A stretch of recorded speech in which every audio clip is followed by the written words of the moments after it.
Round two. Ready, go!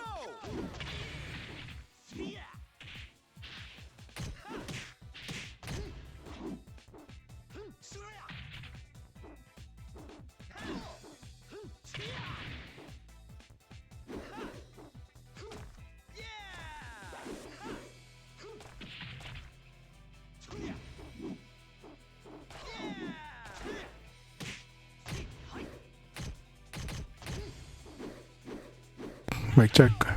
Alright, sorry for the sudden boost in speaker. Anyways, hey, it's Friday night and I'm going to do some sparring and hope the volume is not too loud. It's going to get a little louder when I jump into the game. I apologize. Give me a second here, I get ready. Alright, sorry, that was a sudden boost. So, it's probably quieter now. How's that sounding to everybody? I am going to go onto my dashboard. I don't have my setup set up optimally right now. I just kind of suddenly decide to spar. So let me know if you can hear me or not, but I appreciate y'all. All right, we're gonna spar with Belzagy, and so should be good.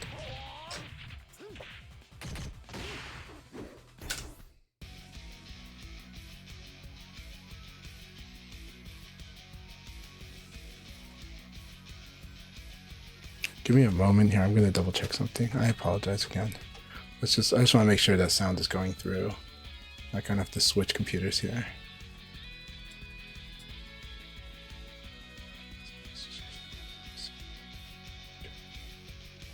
Okay, that should be right. Should be right. Set to USB. Alright. Let's hear it.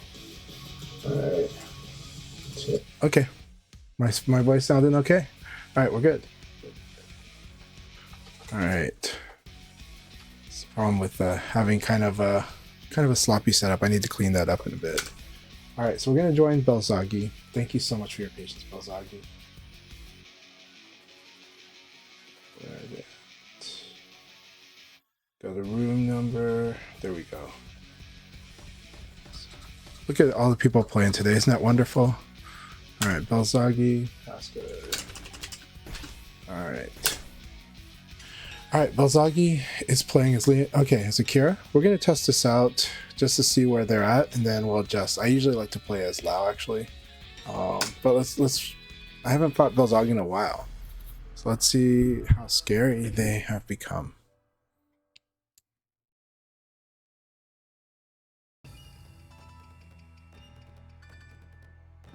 Alright, here we go. I don't expect to be able to play too much tonight, but it should be fun. I'm also made some adjustments to the setup I've been building, so let's see how that goes. Alright, good. I like the 4-6B.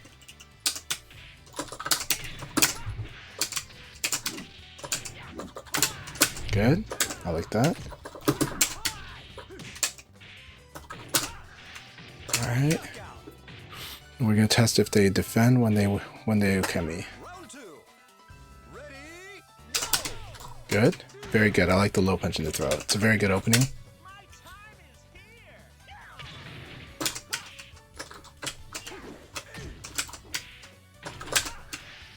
Alright.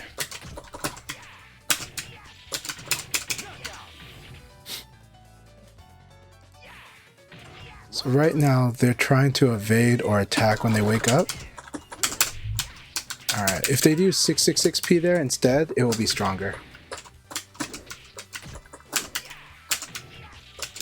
This is using backdash is what kind of caused them to lose this interaction. Same here, right? So this was backdash in the 4-6K. So here, if they build dashing elbow as a response, it's hard, but if they do eventually build dashing elbow as a response to their low punch, to that situation, to my low punch being blocked, it'll cut off some stuff like that. Now, technically you can do high punch too. I don't advise high punch, really try to do a mid, but high punch will also stop a backdash.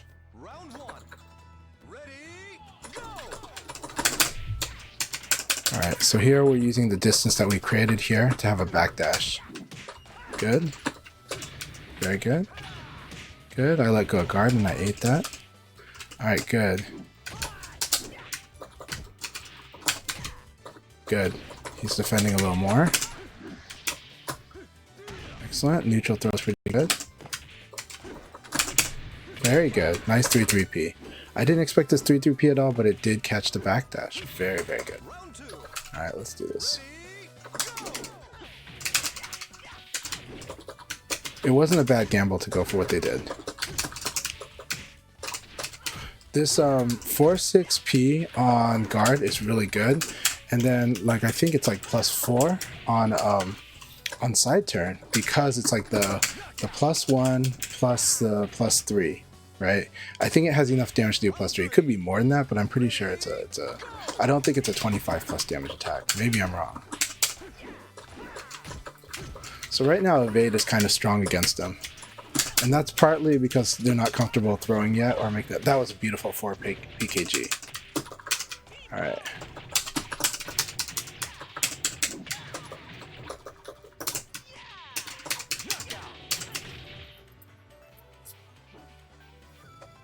So the power of using slow attacks when people don't expect it is they might end up attacking into it or moving into it too.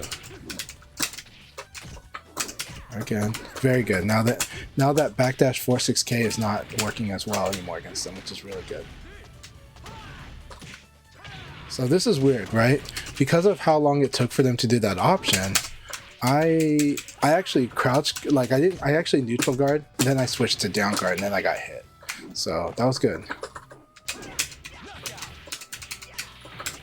So this move is a good move to use in the neutral, but I wasn't there yet, and unfortunately for me, I didn't overcommit. He was expecting a dive, right? And I do dives, so it's not a bad read. It's not a bad guess, because I am a player who does do dives, and so he stuck that out in case I dived.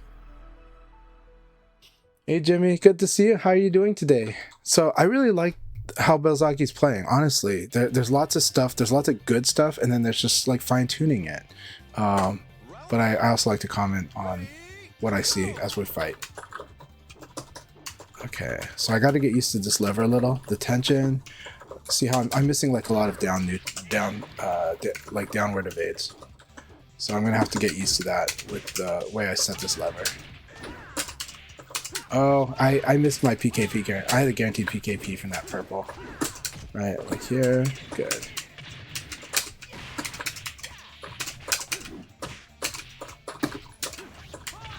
And this is tricky for me, but that was excellent play on his part.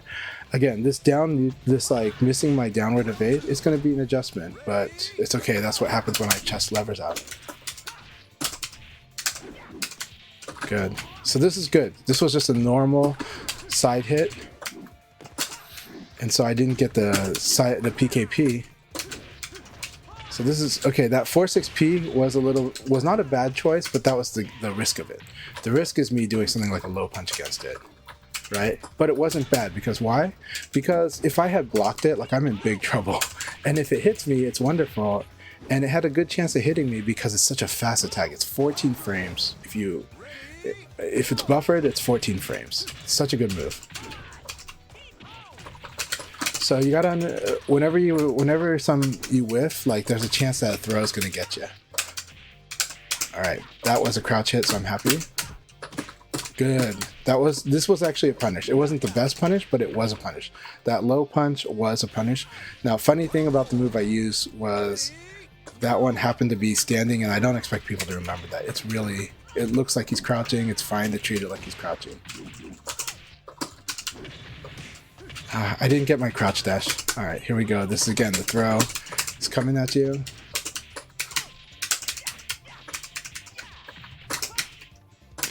Okay, I'm having a few input errors, and that's, again, expected because I am trying a new build. And on this new build, I'm getting used to, like, how much do I have to muscle it over to make sure I hit neutral the way I want.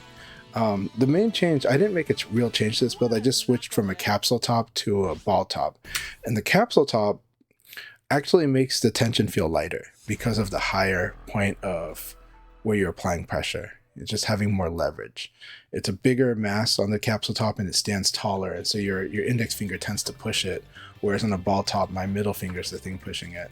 And so the ball top feels like it's at a higher tension the capsule feels like lower tension. So now I feel like I'm playing with a higher tension ball top setup instead of a lighter tension capsule setup. All right, here we go. My delay kind of worked for me, but it was because technically you can fuzzy guard Leon's elbow when it counter hits you, so that was correct of him to fuzzy guard, but I delayed the throw, and that's why delay throw beats fuzzy guard. So now he's got to, he might want to think of adjusting his options accordingly.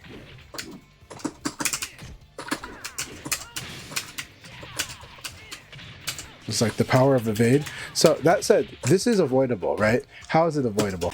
It's avoidable that, like, if you see your opponent evade you near the wall, you can be sure that you're going to get staggered at the wall. Like, if they have like a punish, right? And almost always they do, even with jab, especially 11 frame jab. So just kind of be ready for that stagger break. And it's actually not that hard. You just, like, situational awareness is the biggest factor on that stagger break. If you know that stagger's happening for sure and you're ready to break the stagger the moment that thing staggers or just shortly after, you will break that stagger and not get wall splatted into the wall. It will reduce the amount that you get blown up at the wall. 100%. Hey Shannon, good to see you. Hope you're doing really well. I assume you are still in Portland because, you don't travel anymore for stuff. You're busy with work. I hope work's been good. I hope you've been doing really, really well. I won't be traveling for tournaments much either for a while because I got to focus on work too.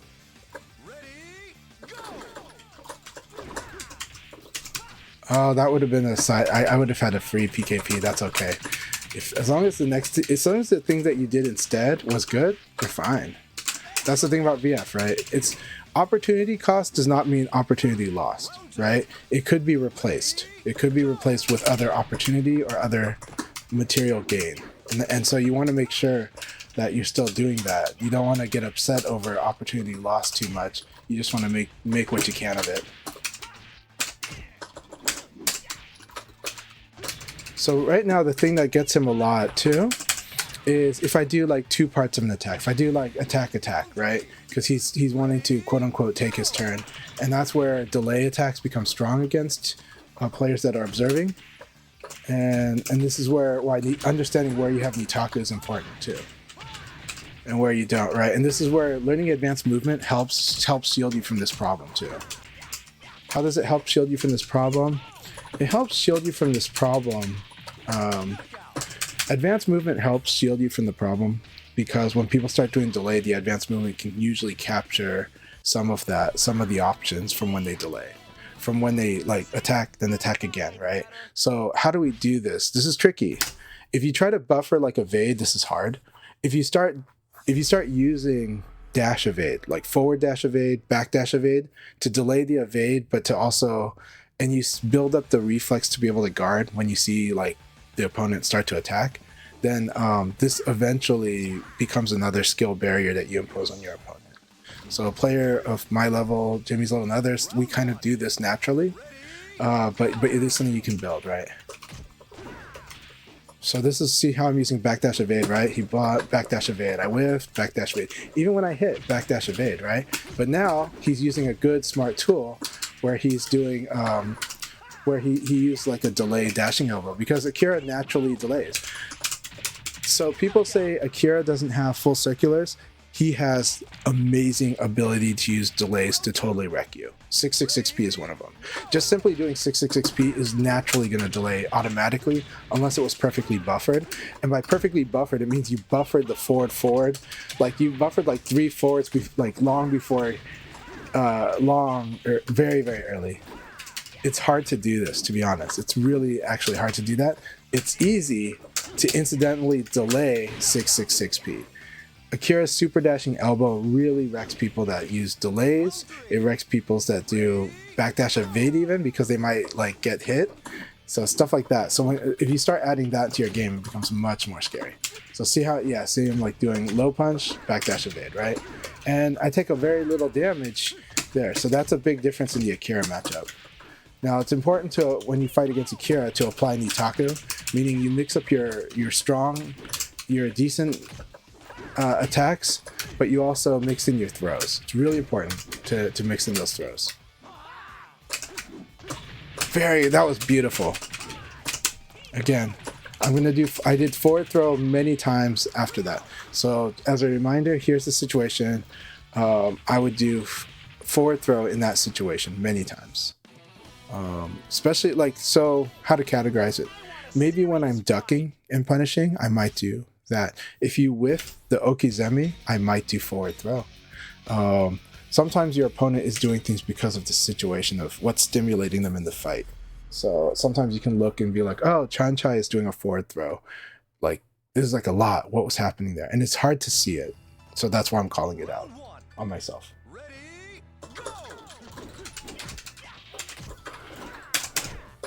That sounds really prudent and correct. So see how I stayed crouching longer there earlier? That staying longer there, it saves you sometimes. And like, as long as you can react to like what's going on, right? And then you're like, okay, I saw a whiff, but I might not have something. So when you have that, sometimes staying down just for a little moment longer without committing to attack can help.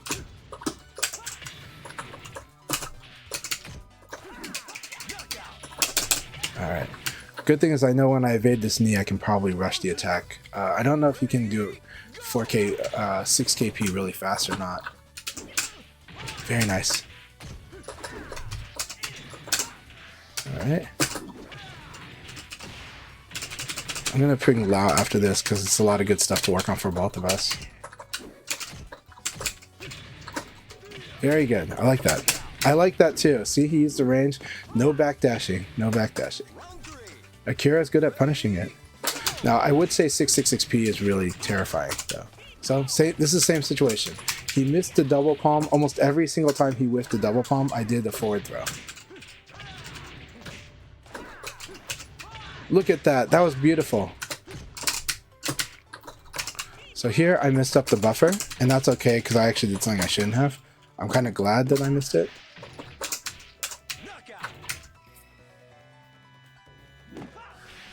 Yeah, I'll try to get some sets in with the fence.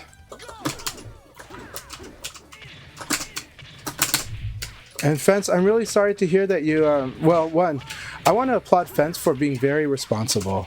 Fence actually was registered, paid for, did go to Combo Breaker. They made the really responsible but painful decision because they realized they're sick this morning. They made the decision not to cancel their tournament to leave. They didn't want to get other people sick. So I want you to know, as a competitor, as somebody who loves these events, I appreciate the decision you made. And I think many people, if they knew, would appreciate it too. It might mean something different to some other people, but that's okay. It's each person's individual decision, and I think you made a very responsible decision. So in that spirit, then yes, I feel like I would definitely be honored to fight you today for your sacrifice too. But not that it's like a worthiness thing. It's just for my gratitude for your decision and for sympathizing with it. Then it's like, hey, let's get some games in then. So here's a case where you can see that I opted to do a backdash evade because I felt like something to understand about backdash. The tiny bit further you are from your opponent, just a tiny bit, the better it is by a lot. Okay, so yeah, if I'm up close, there's so many things that will be the backdash, right? And then if we're open stance, slightly less things will beat it. If the further we are while being open stance, even more. So understand that the strength of backdash, like let's change this footing. How avoidable backdash is, how good it is at avoiding, just that factor, how good it is at avoiding increases dramatically the further away you are from your opponent, and even in small steps, they are big gains. Now, having said that, the rewards. That's where the risk reward on backdash is a very tricky thing, because if you want to know the greatest reward you can have from backdash, is if you end up being closer to your opponent but make them whiff, right? So the closer you are to your opponent, the more options you have when you backdash. But if you're too close, the risk is so dangerous. That's the fine line. And understanding how to fight that fine line is really important, you know?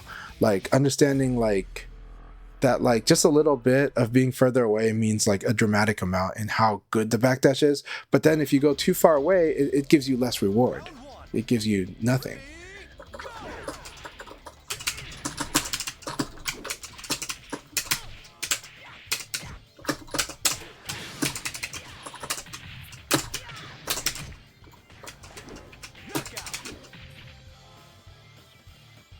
No, we're playing in a room, but we're having fun sparring. I really appreciate Belzagy being cool with me streaming this, and I really appreciate them sparring, and I like it, and I hope my comments will help them, you know.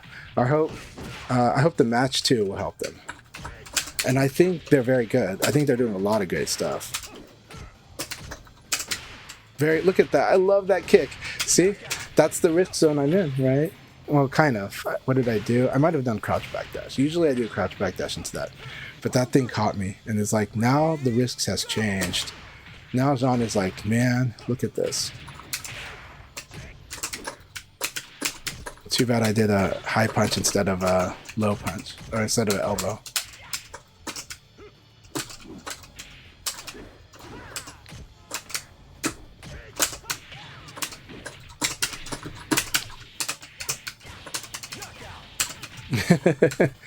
It's chasing is fun though. So, the power of crouch dash, so good. Very good. This is a good one. Call out that with a throw. Like that into a throw is really good.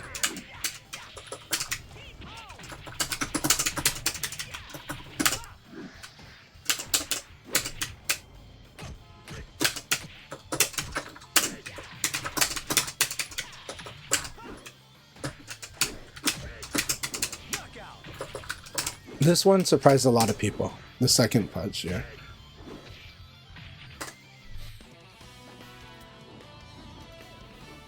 Forgot to train, eh? Yeah, that look. The walls. Spunker said one mistake at the wall and the round goes the other way, and it's very true because in my opinion, the wall is like a virtual. It's a skill-based ring out, almost. It's not completely, but it's something like a skill-based ring out.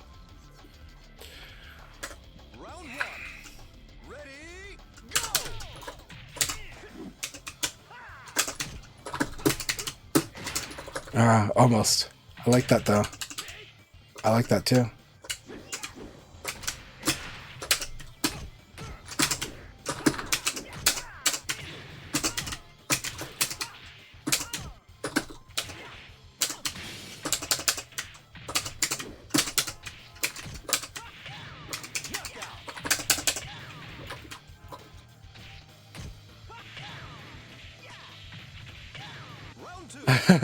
Yeah, no, I know.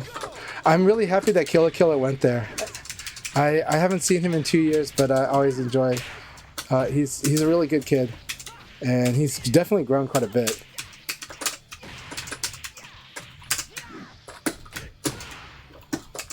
That was so good. I love how he plotted that sequence. Very good. That Abari was really good. He's like, yes, you're going to try to throw here. Yes, I am. And so... Round 3. Ready, go!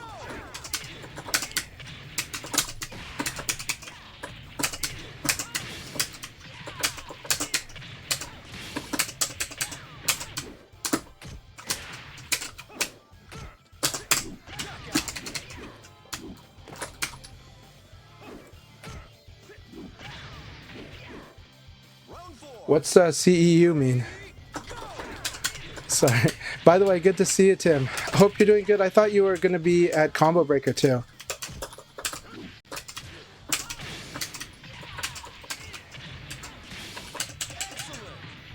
Okay, so the Chanchai CEU classes. I wanted to check what that meant. But it's really good to see you, Tim. I hope you've been doing good. If you're in Chicago, I'm happy for you. If you're not in Chicago, that's okay. But I know you did go to some tournaments, so I was wondering if you made it out to Combo Breaker. Well, it's not Chicago; it's Champaign, Illinois. Continuing education. Oh, thank you. Well, I'm still learning as I go too. So yeah, thank you very much, though. I'll take it as a nice compliment. You'd better take me seriously.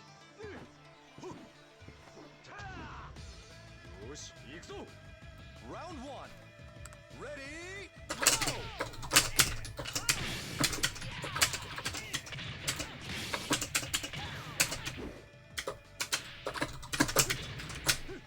Very good. Very good. Very good. So this is a good position. So why did I actually held guard because I was afraid that he was going to ring me out with the mid option. The mid option, if I take the mid option, I believe that's a ring out for sure. I don't know about the low. I don't think the low is a ring out, but I do think that the mid was. And so that made like the low really strong options, but also what he did very strong too.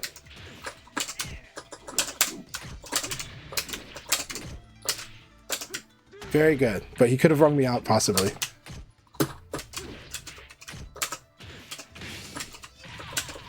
So here I use the low here into a stagger into that.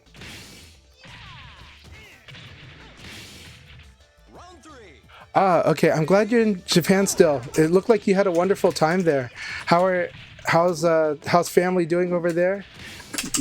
I bet you're both having a blast, right? All of you.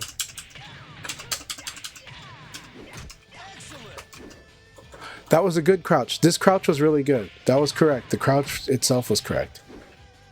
Getting used to, you want to get used to ducking. You want to get used to the mindset of daring Leon to do this punch follow up. Okay, if you see me do PK, you want to duck this. You want to duck this last punch. Duck it and punish him. You can do that. You can totally punish it. Very good. All right, here we go.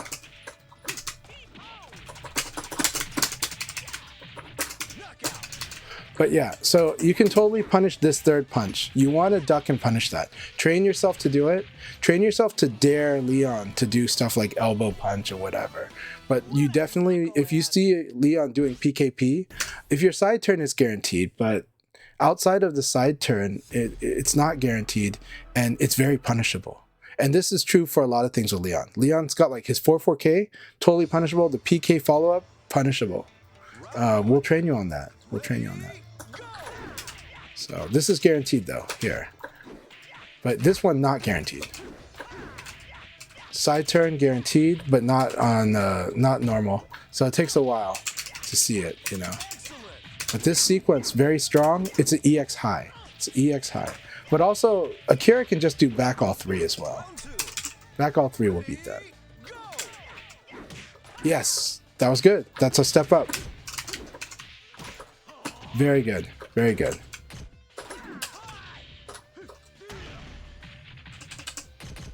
Good.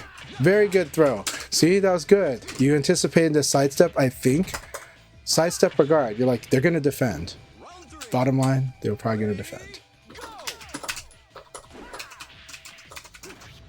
Very good. Look at that. Back all three is really strong if your opponent doesn't just do mids, right? Like, Akira forces the opponent to like, oh, that was beautiful. That was so good. Really good, Belzagy. See, you're countering stuff. You're like, no more of this stuff. Now, there's stuff I can do against it. That's okay. That's the game.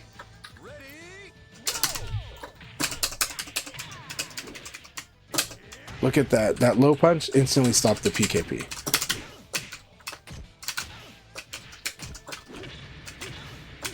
Look at that. He's going to take this game, maybe. Look at that. Evade 4-6P. That was beautiful. Very good. And that was totally the punish. Like, he can't do jack. That kick follow-up, I don't think works if you do it fast enough. He evaded early enough. So that was a true evade punish right there. That was excellent. Evade to Leon's back. Hey, Nightspeed. Good to see you. Hope you're doing really well. All right. That was an awesome game, Belzagy. Awesome, awesome game.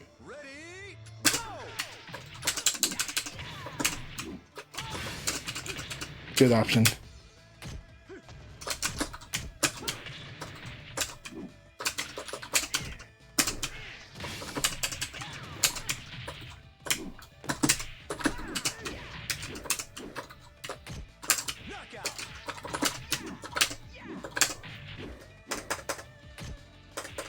Now, rising attack with Akira is very risky.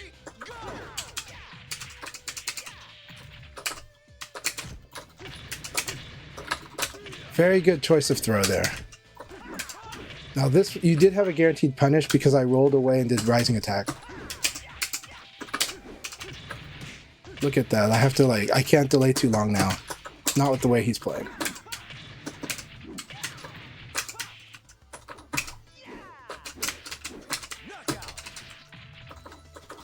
Yep.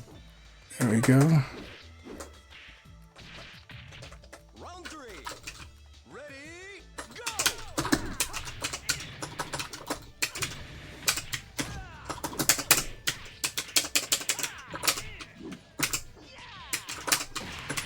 All right, good game. Good game, Belzagy. I enjoyed those. That was a really awesome second game.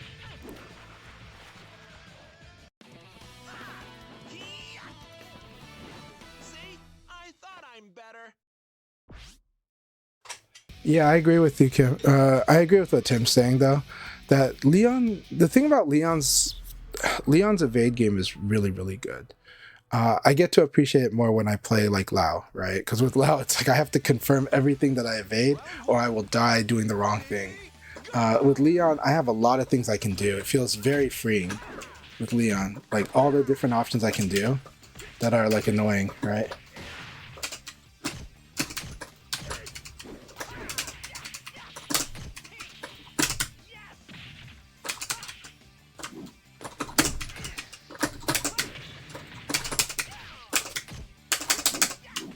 Good.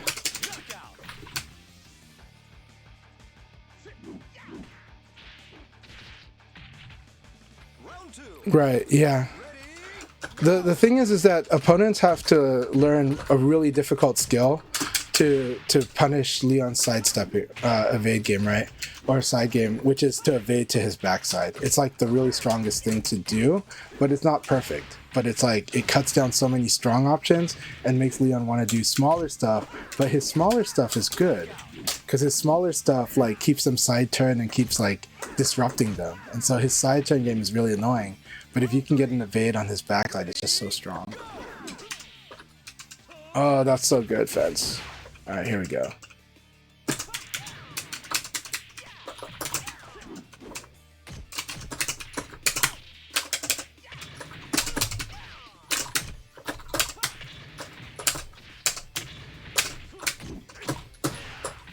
That's ring out.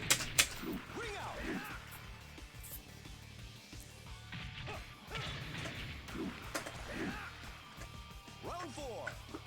Ready, go! Look at that range on that one P plus K. It's so good.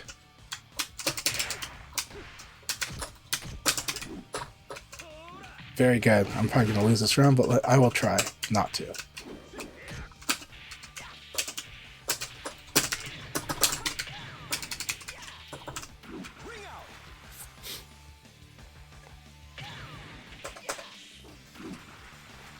I tried to make him so scared of this 1K, right?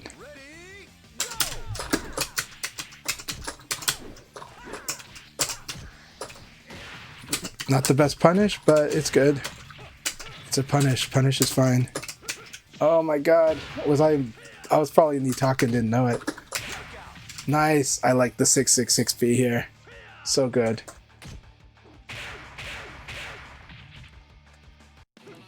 So good.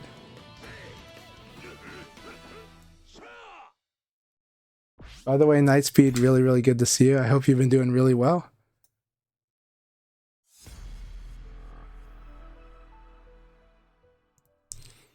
All right, here we go.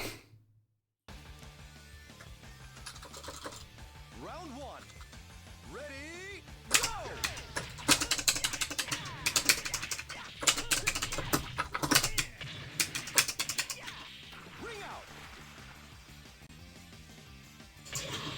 Ring out. Ah, crowd. Turn the volume down. Round 2. Ready, go!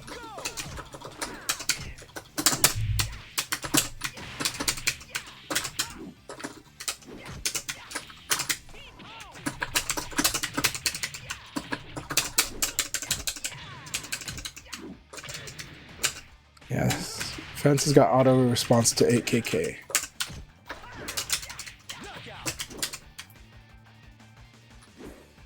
Hey, SoyElKai, good to see you. I hope you're doing really well. Round 3. Ready, I hope Fence is feeling better too. Of course, I could have evade punished that, but I wasn't thinking about it.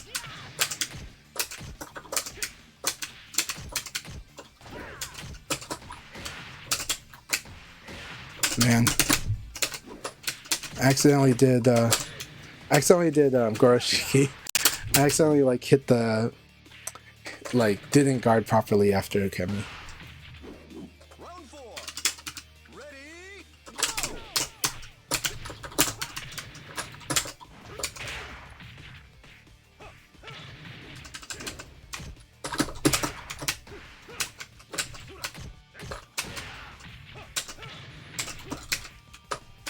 I like that. This thing gets me because it's Nitaku and you don't realize it. You feel like you're crouched, you're not, you're standing. And so I'm trying to duck the throw and I'm getting thrown. It's so good.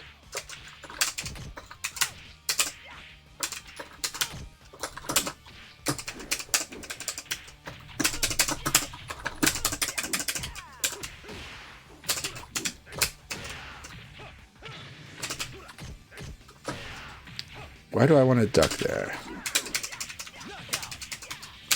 I want to duck because I'm used to the kick, like seeing the low kick thing option here.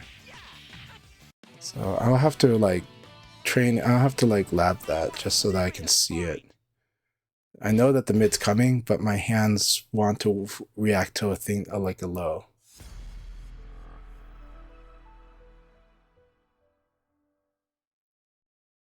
Yeah, LD Wells, hope you're doing really good. Round 1. Ready, go!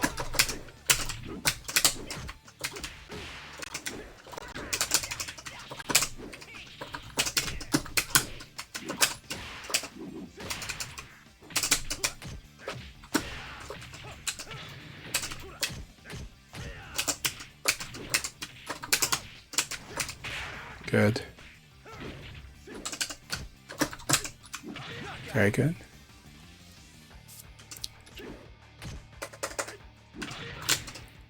Round 2. Ready, go!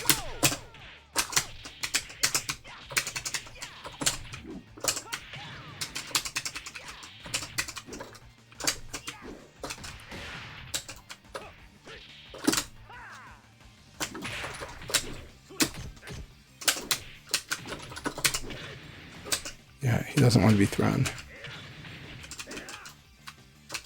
Knockout. I'm glad to hear that, SoyElKai. Enjoying the night off work? Excellent. Ready, go! Okay, I could have done evade punish. Hate John sometimes.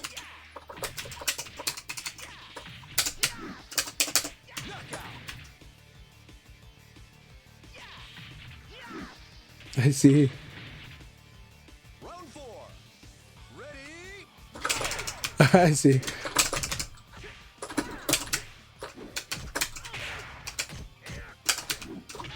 I see.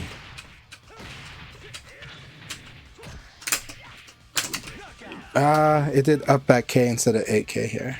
That's okay. 8. Did he jab? No, I think I would have won. Okay. round 5. Ready,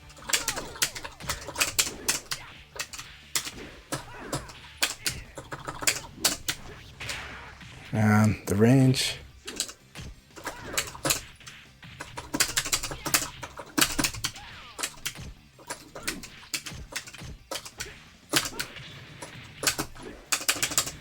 Oh, this should ring out. Good game. Good game, fans. That was excellent.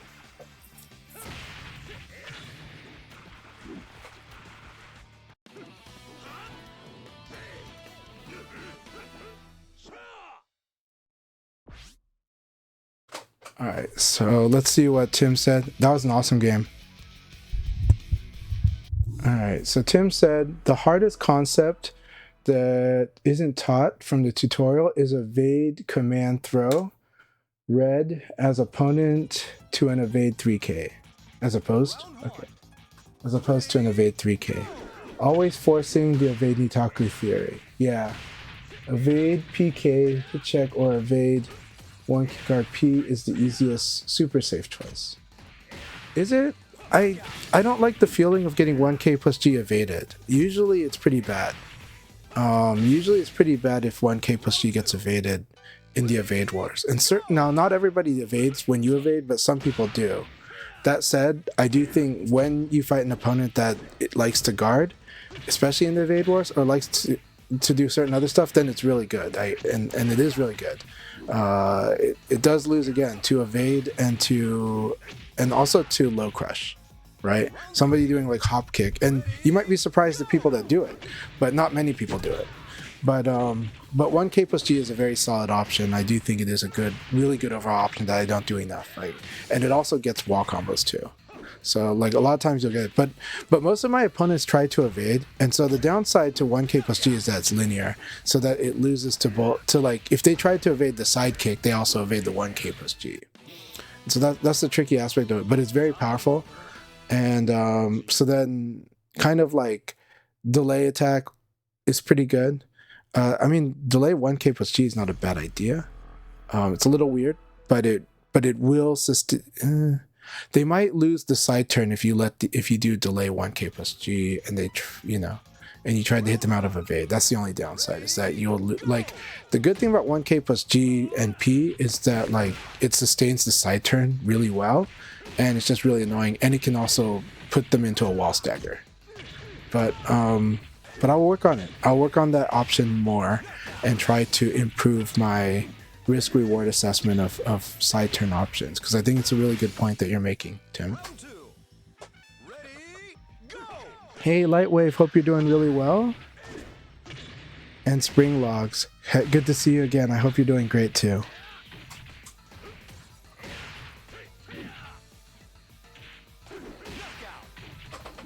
Okay, so VF, to be honest, when you get strong enough at VF, it's not that hard to at least see within the skills that you already have in the game. It's not hard to see where people are on those skills. Fortunately, I've built a lot of skills, and fortunately, I do observe a lot in my opponents when I fight them, and I do play with a lot. I actually play with a lot of feel, and when I fight them, I can usually feel a lot of things out about the opponent. I can feel how comfortable they are. So, and VF is a very comprehensive game. So at the beginner level and intermediate, it's really hard to do necessarily this. So that's kind of why it's easy to get trapped into thinking of certain ideas of certain options in a limited view. But the more you play it, the more you see a lot of different stuff, and the more you start seeing where people are strong. You're like, okay, this person is really strong at keep away. This person's good at whiff punish. This person doesn't know how to force guess. This person doesn't know how to guess when you force them to guess. Okay, this person is better at guessing than me, so I need to use other skills, and I need to kind of choose when I make these guesses happen. But you don't really need, like, rank doesn't tell you jack. I mean, rank gives you some things. It gives you a record, but a lot of people cheat on ranked, right? That still exists. And so I know a lot of people on ranked that don't have the skills, but they know how to win the ranked game by basically, disconnecting when they're about to lose, right? And they don't even try to fight it out. A lot of those players sometimes don't have the skill to seal a match. They just know when to plug out, and that's a different skill set, right? But some of them are very good otherwise, and so it's unfortunate when it's like that. But yeah.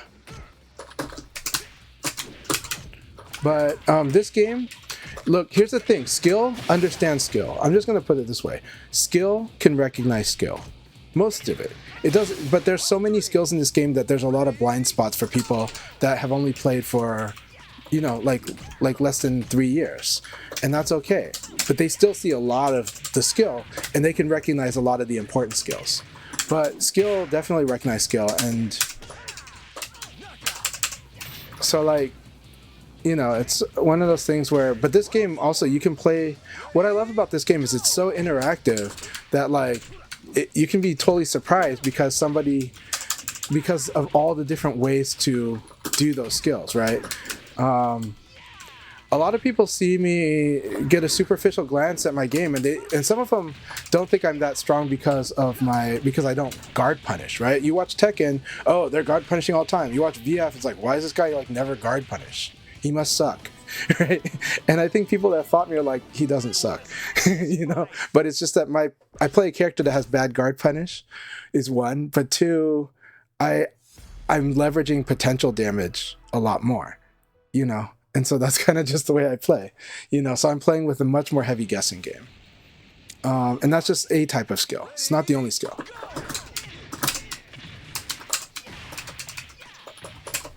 And sometimes those not guard punishing is leading me to the potential damage too. But that's not to excuse it. To be honest, you should definitely be doing, like, when you have guaranteed damage, you should absolutely do it, 100%. But if you missed it, you shouldn't cry over it either, right? You should just do the next best thing then, right? And if it turns into an opportunity, that's really great, right? So like here, I'm not pressing the advantage hard, I'm creating space to create a different advantage. And then I improvise, right? Ooh, this is good. I think I know what to do now.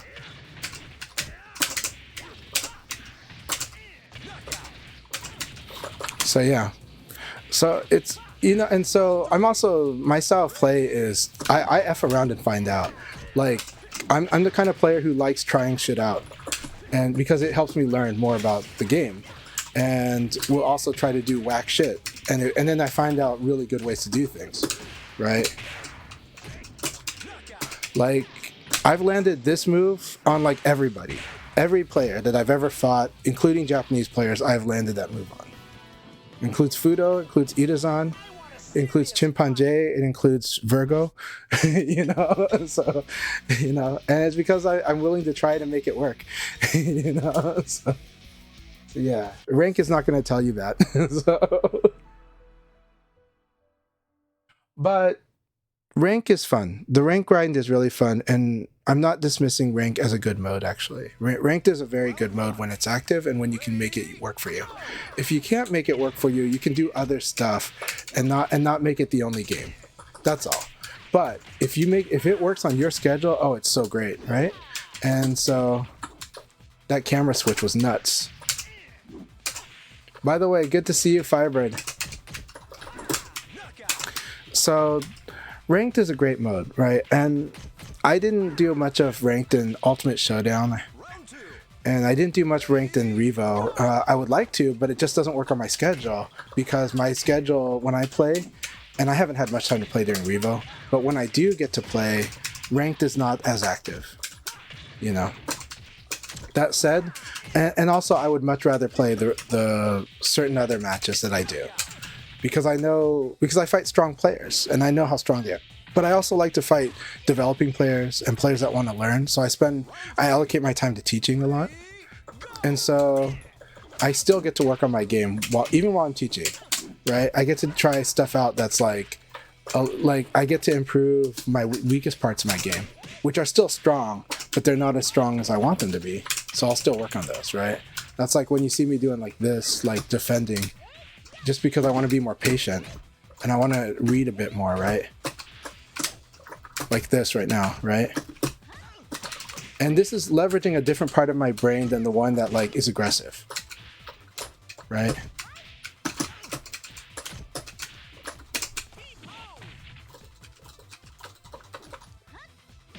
There you go. But yeah,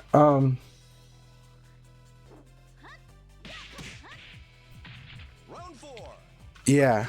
Well, Leon is funny, right? Because Leon has a lot of conditional damage, but like his direct damage, like, of course, Leon wishes he had like a 17 frame, like knee launcher that other people have.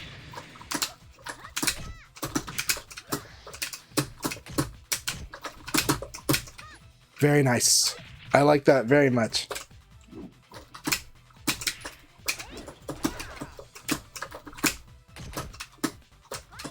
Nice. And that's actually when I let go of forward too. It was a neutral throw, but very nice. Very nice. Good. So now, okay, we'll fight though. All right, here we go, Firebird. Let's do this. Round 5. Ready, go!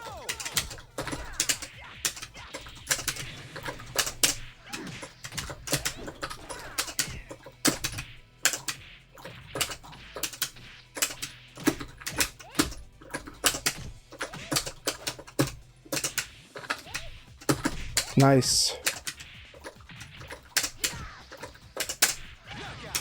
All right, good game, Firebird. Good game. I know that was a frustrating round. I know I made it harder, but it's good game. Good game. What a knucklehead! I do like those. Yeah, the statistics are good. I do like those too. I agree. I agree with that. So PhaserCat Game says they really like the statistics in Ring. I do like that. I like the stat tracking very much. Stat tracking is always wonderful in all competitive games. 100%. So when should you force the guess or not force the guess? So this is up to like the way that you want to play. You get to choose in Virtua Fighter, right? So and on top of that, if we're talking competitively, when should you? Okay, competitively, it's basically you have to make the assessment. Who's better at guessing, my opponent or me? If the answer is you, then you force the guess, right? And if the answer is your opponent, then you try to avoid guessing. Okay, that's the strategic angle. How do we play reactively? Get good at fuzzy guard. Understand the ranges. Understand their string options, right? And then understand that, like, also that sometimes you're gonna have to push them to kind of get them to play into your defense. So how do we do that? Jab elbow is a really strong way. So jab elbow is actually a defensive way to play until they start doing stuff like evade, like guard the jab and evade the elbow and throw. And so playing defensive is getting really good at fuzzy guard and understanding the fixed situations and then responding and then learning how to kind of respond if they make a mistake. And then also learning that you can, like, after fuzzy guard, you can, like, if they do a throw, you can, like, PK them. Or, I mean, you could do option select, but I prefer to train you to react. I think reacting's better because reacting is a strong skill for defensive play.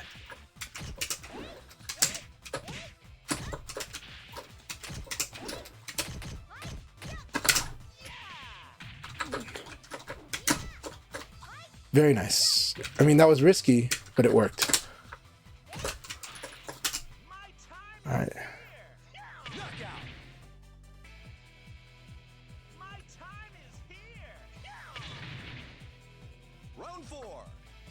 Yeah, positioning and character choice matters. And there's a lot of guessing games, yeah. So, like, there's spacing. There's guessing on space. There's spacing Nitaku. So you kind of just like, as you're developing your skill, you just want to learn a lot of different games, a lot of different skills. Right? At the lower level, stuff like low punch in the throw, right, it's really good. Low punch in the uppercut, right, it's really good. And this delay throw allowed me to work. Why?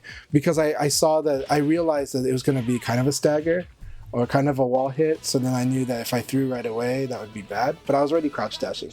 My Leon has built-in delay because of the crouch dashing. So it automatically delays a lot, and then it chooses when it's not going to do it. That's kind of what I do with Leon. Firebird, very good game. If there's something you want to work on, let me know. I'm really happy that you're sparring with us. Speaking of skill, I'm going to see if I can work on it. Awesome.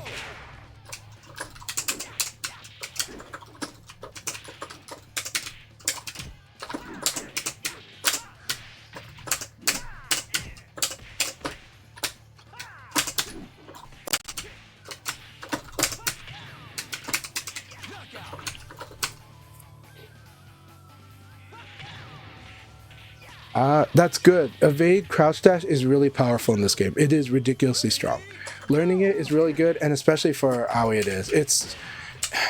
It's more useful than people think because it's not just a defensive thing you do. There's like, you can use it very aggressively, actually, and to watch. Like, you can learn how to watch your opponent while you're doing the ECD. But before that, you should learn how to watch your opponent when you just do the crouch dash. Right? Like this. Right? Like this is really strong. Just crouch dashing and watching is really strong.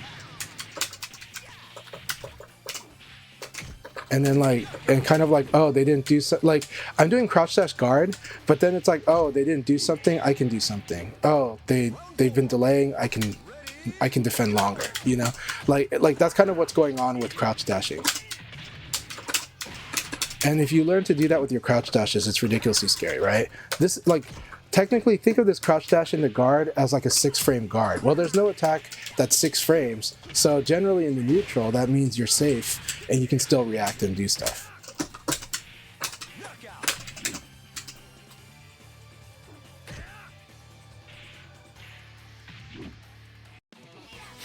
Yeah, getting that crouch dash in, the crouch dash is ridiculously good in this game. It's so good. And learning this skill, learning to use it to watch, using it, it's like it gives you places to apply your muscle memory. Actually, it's kind of cheating in that sense, you know. It's not cheating, but it's why the game plays differently, for different options here.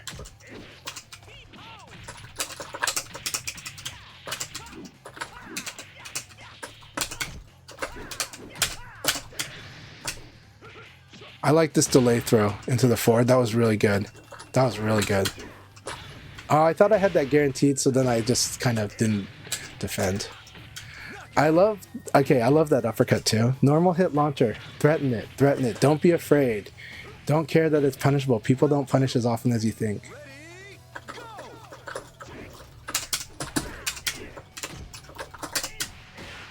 Alright. Too bad we can't evade that. That's so good. That's so good. Alright, that's excellent fence. Alright, here we go. Now, let's see how fence is adjusted to us. Now we've got to adjust to them, right?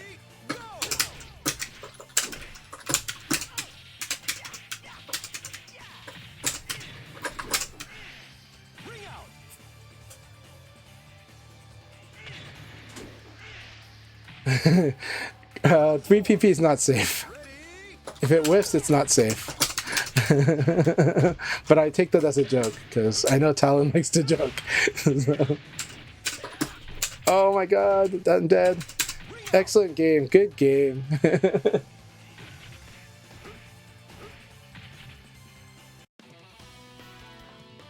Oh wait, that was SoyElKai who said that. I saw 2 purples on my screen. Okay, SoyElKai, sorry for confusing you with Talon. That said, I'm excited to fight SoyElKai sometime. SoyElKai is so scary. Really nice Kage. Awesome Kage. I want to fight it so bad.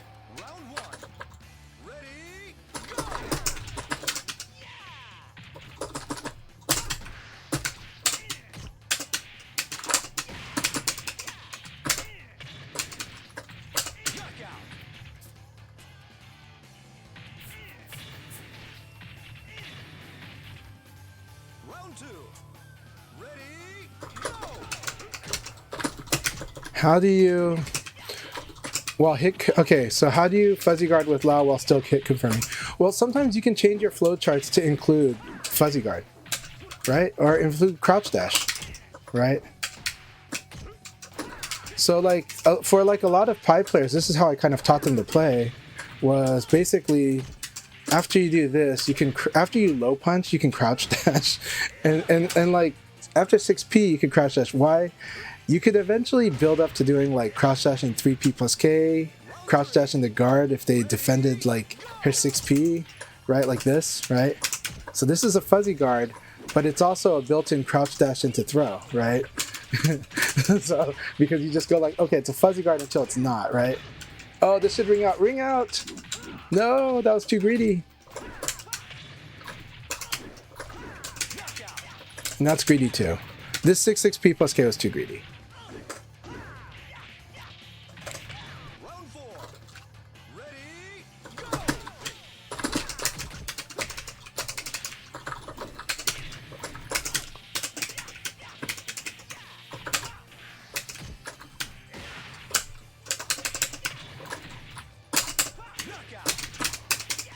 Really good game, Fence. That was a lot of fun.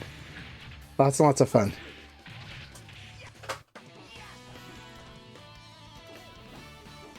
What a knucklehead. 3PP into 3PP is the way to go. Love that. I'm going to take a small break because I'm having too much fun chatting with everyone. Firebird, it's good stuff. I just want to take a small break right now. So I'm happy that you're here.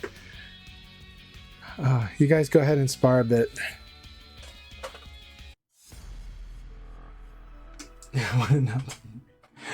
If you went in doubt 3PP, if people keep doing high attack, but it is, look, high attack is good, but people overuse high attack. But I don't know. Kage 3PP is really good though.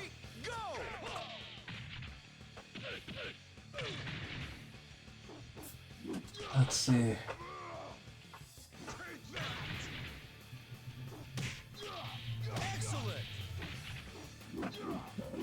Yeah, I can. So, like, characters like Jean, Brad, and Jackie get really annoyed fighting Aoi because they feel like they have to use more lows than they would like, maybe more two hands than they would like, and if they overthink it, that's really frustrating. The important thing is to get a feel for Aoi, so you should use more of a. I would use I would assess the Aoi player, and kind of just play more patient and kind of a broad VF, but not overcommit. Don't try to string too much. Just kind of watch what the Aoi does, and then once you get that, then you start trying to beat what she's doing currently.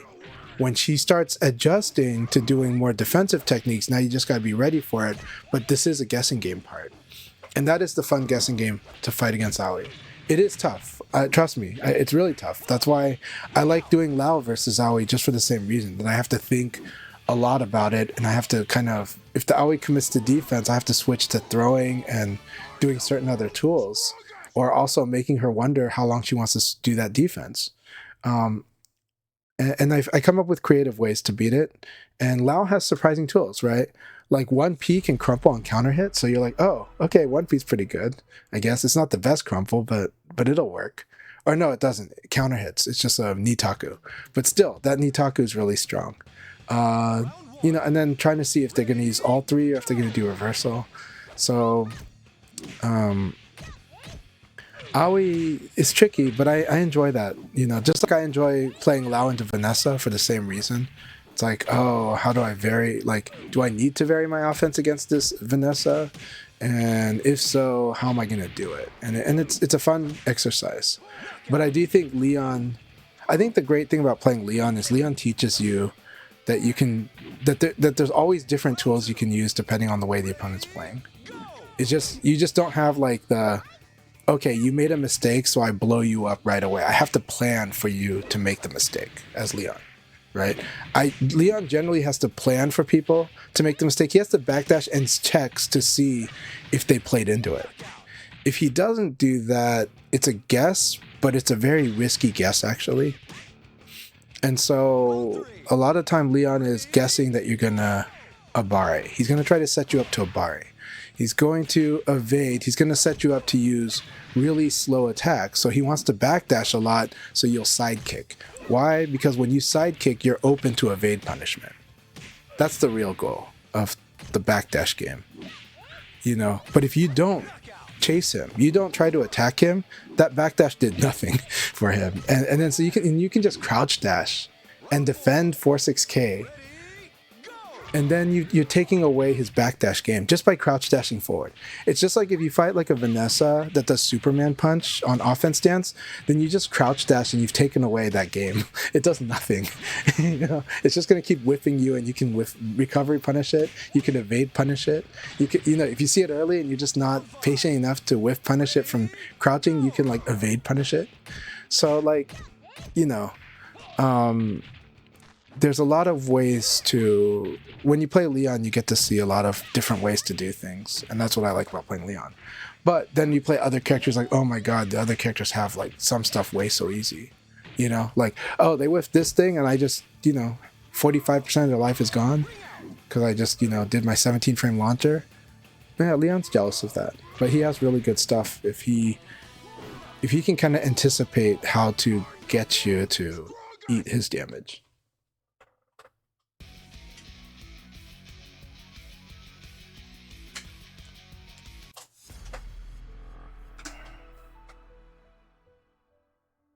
Yeah, they can't evade a meaty. So this is why Okizeme is the real place where Okizeme is the real place where momentum in this game happens dramatically, right? But my Leon does a lot of things to mess with people. Like I gamble a lot, but how do I make those gambles when on Wake Up? On Wake Up, I actually tried to change when I'm tech rolling. I'm trying to make it early and make it fast when I can, because that could cause you to do it too early or too late. If you do it too late, I get to evade. If you do it too early, then you whiff and I get to punish. And Leon doesn't have the best punish, but he can still hurt you. So, yeah.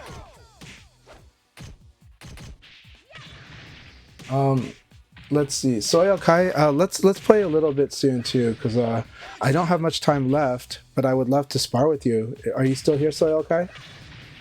I am really honored by sparring with Firebird, Fence, and Belzagy, but I do want to squeeze in a mini session with SoyElKai, get wrecked by his Kage. But I do love fighting Kage a lot. It's a very, very fun battle. Okay, SoyElKai, go ahead and make a room, and I'll join your room. I appreciate these guys much. Firebird, we will spar more. But I'm gonna spar with SoyElKai while I've still got some time. And if anybody is streaming, please let me know. I'd be happy to raid them after my session with after the games with SoyElKai.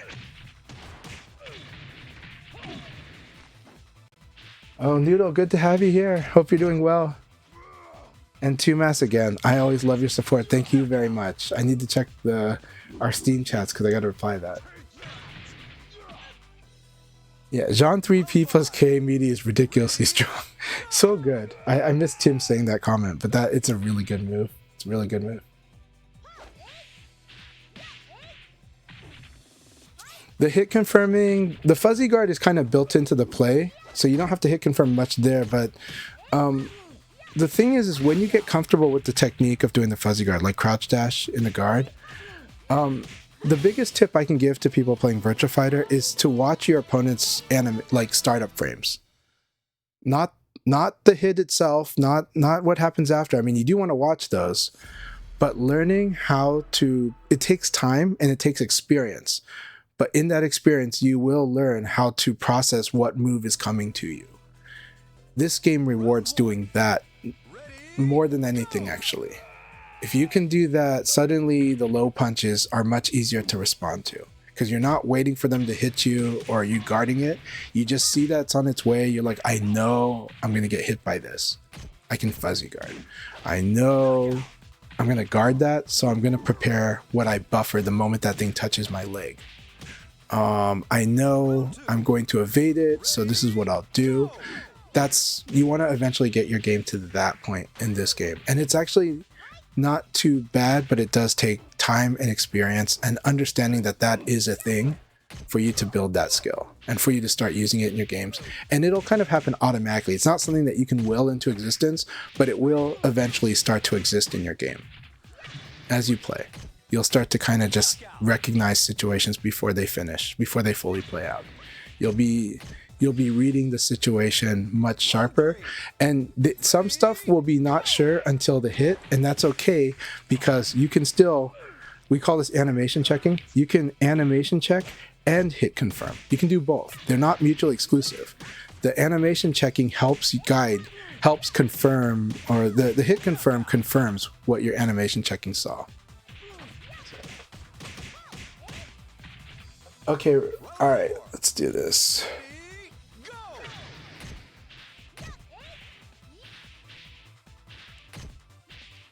It's really good. Also, what Fence is doing is really good, which is play certain characters to help you develop some stuff and to work on different games, and to also expand your matchup options and ability. And it also work on a lot of different skills for you. Like Jeffrey's got a ridiculously good backdash game, if I'm being honest. The heavy characters have good backdash games, or at least Jeffrey and Wolf do. I wouldn't say Taka has the best backdash game, but Jeffrey and Wolf have ridiculously good backdash game. It's like stupidly good.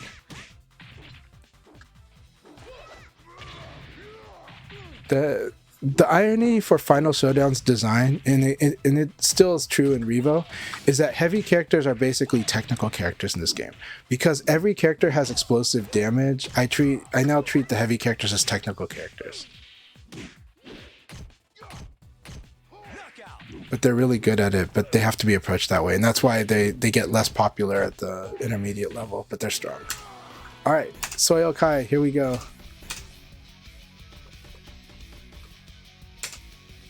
Alright, which room SoyElKai? I'll set 5-frame delay. Okay.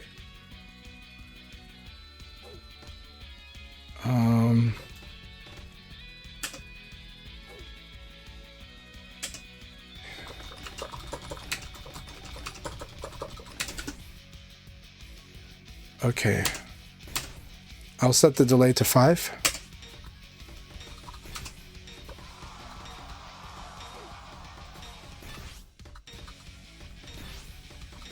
Frame delay is 5. Alright, good. I have it set by default because I'll play what people... Okay, so with red, I don't mind playing a red bar. Let's do it. Let's see what we can do. It's been a while. It'll take me a bit to get used to. But people know that I have been comfortable playing on the most ridiculous connections. So I think we'll be okay. The rollbacks just might get me. We'll see. Alright, SoyElKai, let's see how you demolish me with your Kage. Round 1. Ready, go! Okay, I see.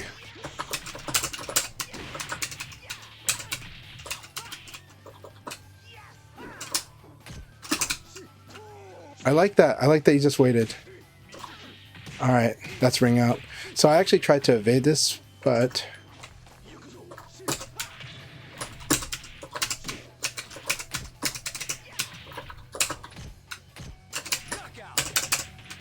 Okay.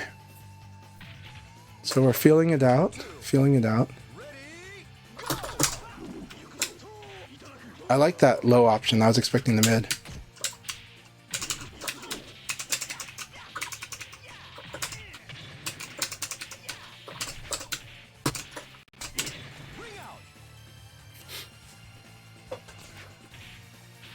I hope the connection's okay for you, my friend. But I'm having fun either way. We're not looking at the results here. I like that. I like the triple evade.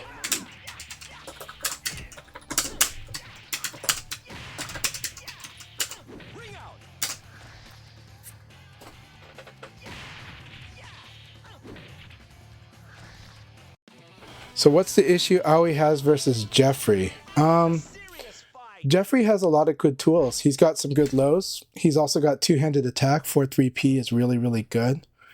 His throws are really good, right? Especially now, especially in Revo, right?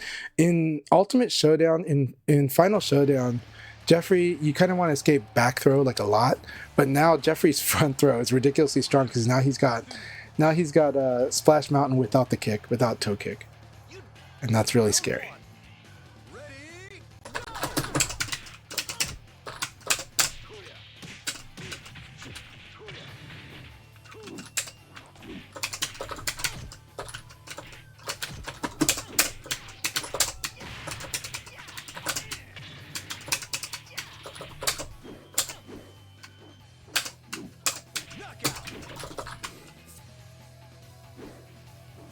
It's okay. We can work on the matchup together, my friend.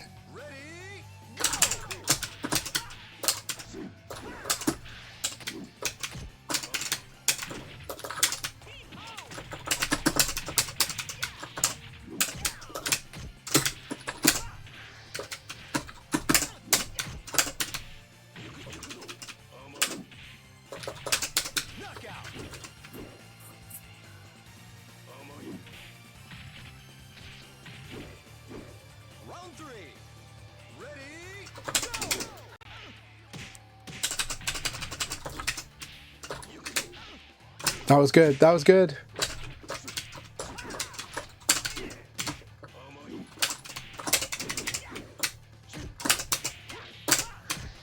Good. Very good.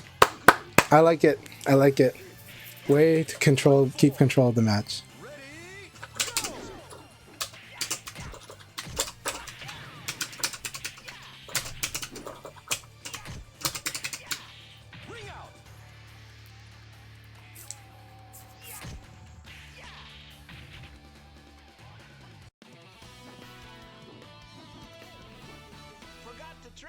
Well, I think here's the thing when fighting against Jeffrey, especially if you're a lightweight character like Leon or Aoi, he can out-hit you on a lot of stuff. If you evade his strings, he can still out-hit you. So you got to respect his strings. You got to learn his strings a lot because they have mids in them. And because they have damage in them, which means they win a lot of situations. You have to respect his throws. He actually has a hard time cracking people. And so he's better at punishing mistakes than he is at cracking.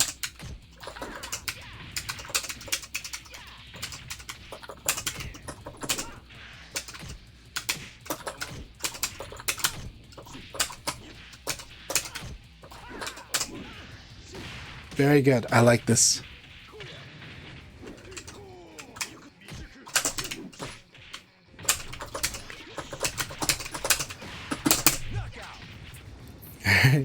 I'm glad I got to turn that one around.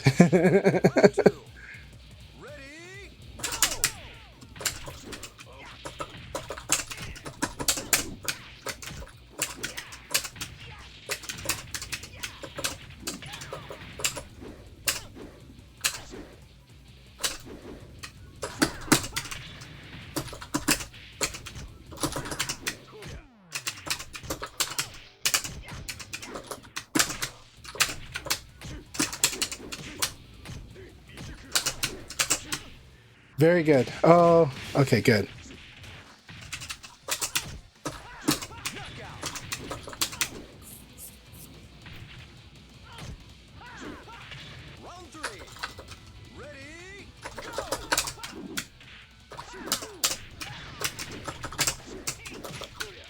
That was very good.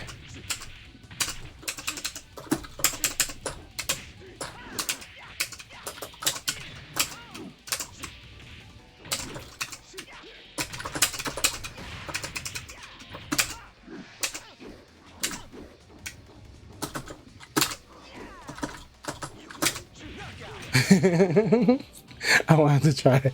I want to see if you're going to do the cartwheel or not, but...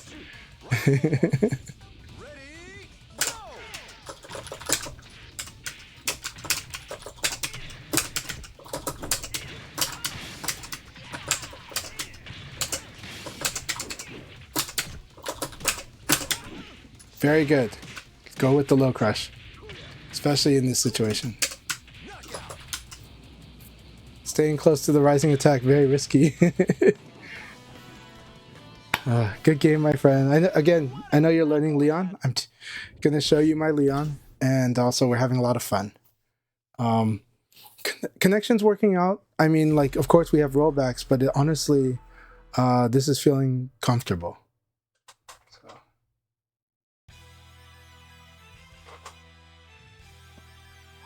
By the way, Karchar, so good to see you. Hope you're doing really well. Okay, that wasn't guaranteed.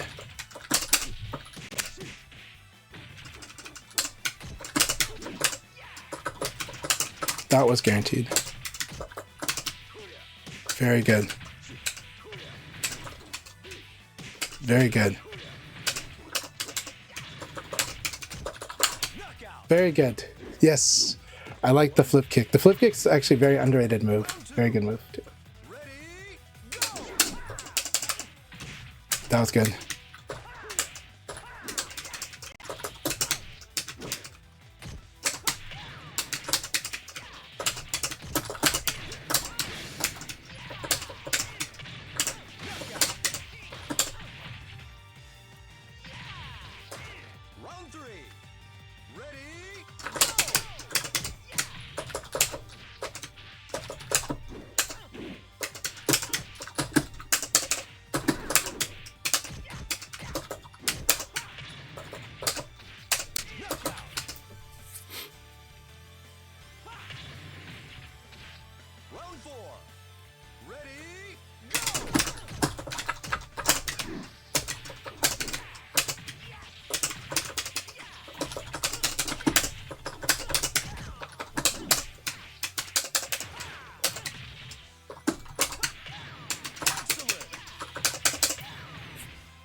Hey Shadosha, it's so good to see you. Awesome job today at Combo Breaker. I know it was very much, majors, day one pools. I know some of our Japanese friends are not used to that, but I thought you and Limey, you guys, the whole team did a great job today. Awesome job. Awesome job, Shadosha. And I had a great time watching and listening to Combo Breaker today. Round one. Ready, go!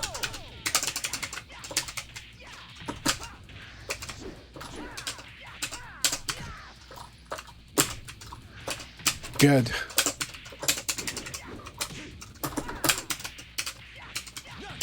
It's guaranteed there. I'm glad they're getting acclimated, but they got to get used to the. I mean, like, it's like, hey, this is not Japan. So, but even in Japan, you and I also fought, fought people that were from, the Tenshin Han era of Dragon Ball. I'm gonna reference Ozu Akira's, like, Ozu Akira's comment.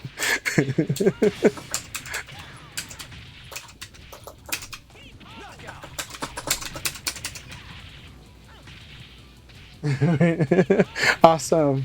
I hope you guys are having awesome pizza. I hope you guys are having an amazing time. Tell everybody I said hi. Tell everyone I wish I was there. But most of all, I'm just happy they're having a great time. It looks like everyone's having a good time. Very good. That was good. Oh. I guessed wrong. I like that. I cheesed him there, but I liked a lot. I like what he made, the decision he made earlier. So, yeah, Chimpan's been groping people. I hope he's not. I hope he's not groping south. I saw that he was. I saw that he was groping north on Setsuna, and then also that Himajan, showed a video of the wife, and it's like, hey, what are you guys doing? It is Chimpan's usual behavior. Back throw.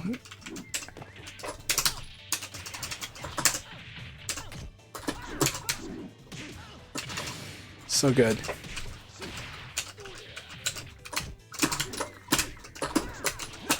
I love this. This was so cool. Watch this. He did the kick conversion. I'm not used to people going ahead and doing it. That was so good. So good.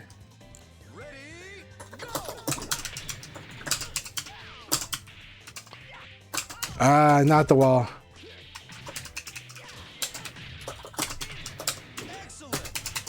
So against the wall, you're going to learn about Leon. So SoyElKai, the evade direction against Leon is his backside. Now, it's hard to track his backside, so look at his front foot.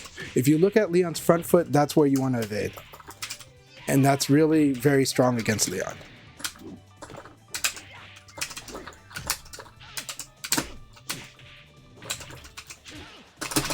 Look at that. That's it. It's like, you're not going to Sabaki me because I'm going to do this and you're going to eat a wall combo. Very good.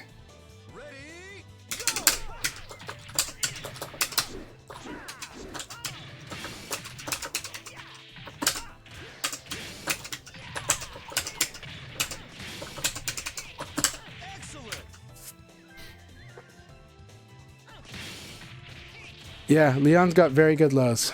100%. He's gonna make you think about him.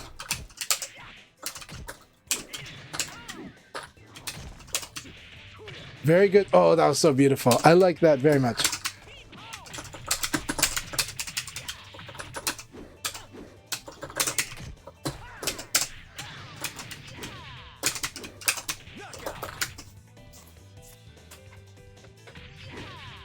Tsuyuki, there's no league tonight. I just decided to do a session, but I'm almost done. This is my last set of the night. I got to get ready because tomorrow morning we're going to go up to Seattle, which is a 3.5 hour drive. But we're going to stay there overnight because I'm taking my daughter to go watch Stray Kids tomorrow night at a concert. And we're going to have a nice father-daughter weekend. Yeah, 3.5 hours is not so bad, but, you know.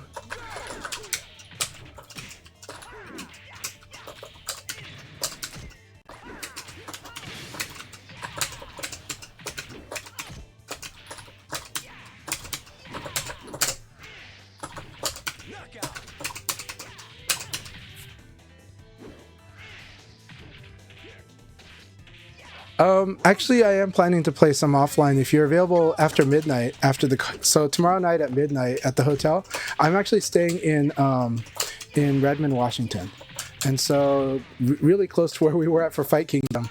And I think privately, I think Jake Jung might be there. So I might get to play with Jake Jung. You should join us. Jake Jung is a monster. We just got to sharpen him back up. Round 3. Ready?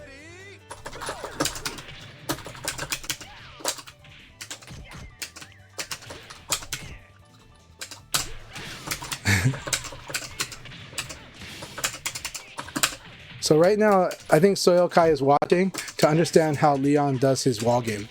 So he's just watching. And this is a good thing to do. If you're fighting somebody that's really strong, you really should, actually anytime, you should be watching your opponent. And sometimes you should sacrifice games to watch your opponent so you can understand what's going on. Why are they doing this? What is it that they're trying to go for? What is their win condition? Playing this way is not going to build your wins. It's going to build your wins in the future. It's going to build your understanding the game. You should try to play to learn sometimes. Even when they're in competitive sets, it's worth doing. And so a lot of times, playing to learn is very powerful. That's what I do all the time. I always do that. I'm not the best at it. I'm just saying that that's what my goal is. So I'm not, I learn things the hard way, very slowly, but it works out over time.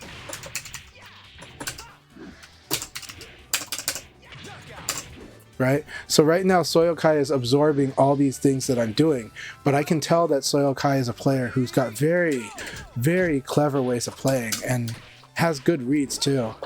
Just right now, they're just not used to Leon, and that's okay. I'm not judging his skill on his knowledge of Leon, but right now he can kind of see what's going on. He can see what is it that Chanchai is doing. How does Chanchai set up the wall so much?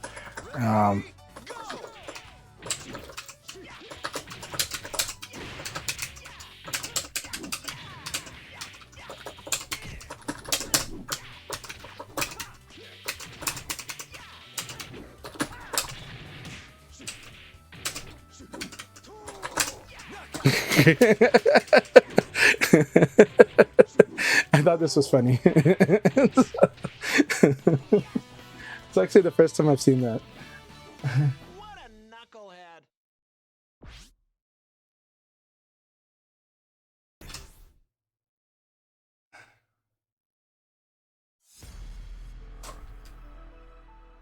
Yep. So yes, he's. I know that that's what you're doing. So yeah. You will figure it out. You'll find a lot of good answers, especially with Kage. Kage is the crush master too.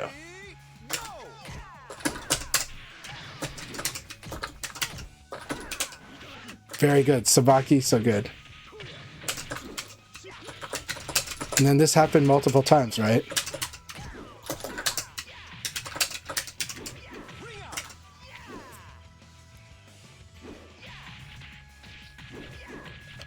Round 2. Ready? Very good.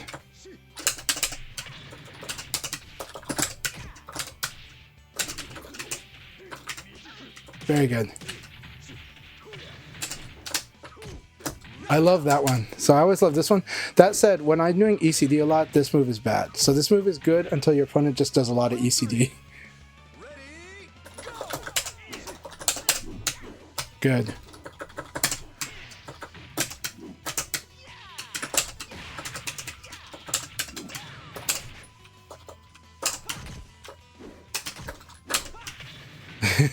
So this is what Leon uses on this stage, right? He has many ways to ring out on this stage. Round 4.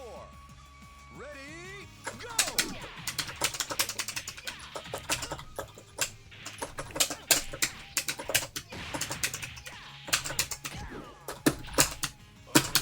Go! Good.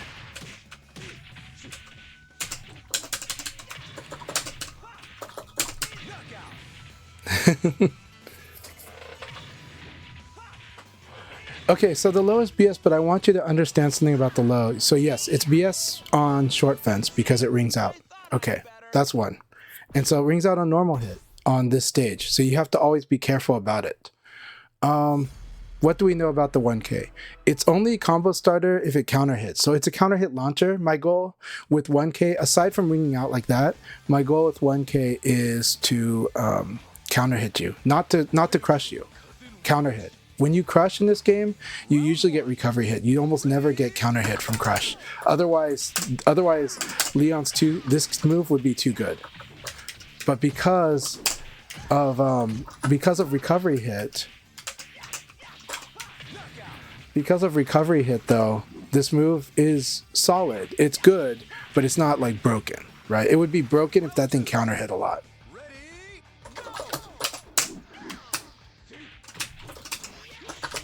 This is a kick Sabaki. It's Sabaki's high, mid kicks and knees. Very good. I like 6-6P plus K.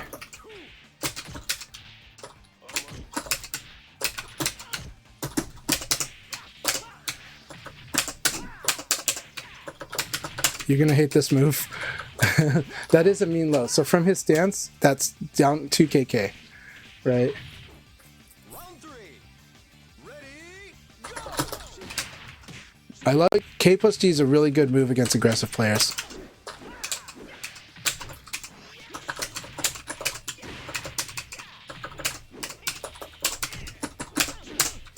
Very good. And this one, if I max charge this move, it is a mid. It's a high if I don't max charge, but if I max charge it, it's a mid. A lot of people don't know that, and so it's really important to know. What a knucklehead! Kage has Kage has 9k plus G, but 9k plus G can do half of Leon's life, like 45% life of Leon. It's really huge, right? Like 90 damage. SoyElKai, thank you for the battle. I enjoyed it very much. Let's work on our matchup knowledge in the future more. I like your Kage so much. Very, very good stuff from your Kage. I know you're just learning about the Leon matchup, but I'm happy to spar with you a lot. And the connection felt good to me. I enjoyed it very much. Yeah, Jumanji K plus G is really good. So Kage, here's the thing with Kage, he's got the technical design point where he's not good at punishing like low attacks, but he's good at crushing them. And if he crushes them, if he predicts them and he crushes them, he destroys the opponent. Now Leon, let's talk about 1K, let's talk about its weaknesses. So let's talk about its limits. Normally 1K, if it hits you, is not really a big deal. So if it's used as a low, not the biggest deal, but it can ring you out on short fence. That's where it's really strong. It's also really strong if it counter hits you because it's his fastest low. Okay. And then if you evade and you mash buttons, then the second kick can hit you. So that sucks. But that's it. Those are the 3 good things about 1K. What are the bad things about 1K? If 1K is blocked, Leon is super punishable. If 1K is evaded and you don't mash, but you master the timing of how long to wait and then do your launcher, completely destroy Leon. You completely destroy him. It is so bad for him to get 1K evaded. It is so bad. And here's the thing. When people try to do mid-low mix-up in VF, the problem is evade is usually a good answer unless they have a secure half circle one way, half circle the other way mix-up, or one of them's half circle, the other is full circular. Those are the only times that the mid-low mix-up is good, right? So Leon has sweep that helps him do this. But that also means that Leon has to commit to sweeping if you guard high. That's not a high reward, but if he can Okizeme well, then it's okay. So, so it's important to understand the importance of, like, if you're going to mix up the low and the mid, one of them has to be fast, because if both of them are slow, it's a bad mix. Like, you'll just lose to Obari. And then one of them has to be fast, and then also they have to punish opposite directions of evade, because evading is good in general against mid-low mix-up in this game. Evading is how you hack people that try to mix up mid and low.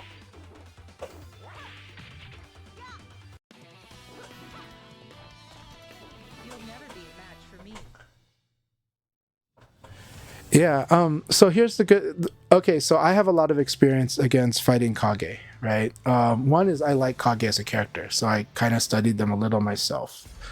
Two, in Portland, I had a good Kage player that had a similar style to IU Fanboy. And IU Fanboy is a player that I like to play online quite a bit back in the day. On top of that, Rooftop Boat Lady is a player I've trained a lot against, trained a lot with. And I love fighting their Kage. Their Kage beat me up so much, so fighting against them made me very strong against Kage. Volcano Shed, of course, I enjoy training Volcano Shed and training together. And now they've gotten so much stronger. So I like the type of things they bring with their Kage game.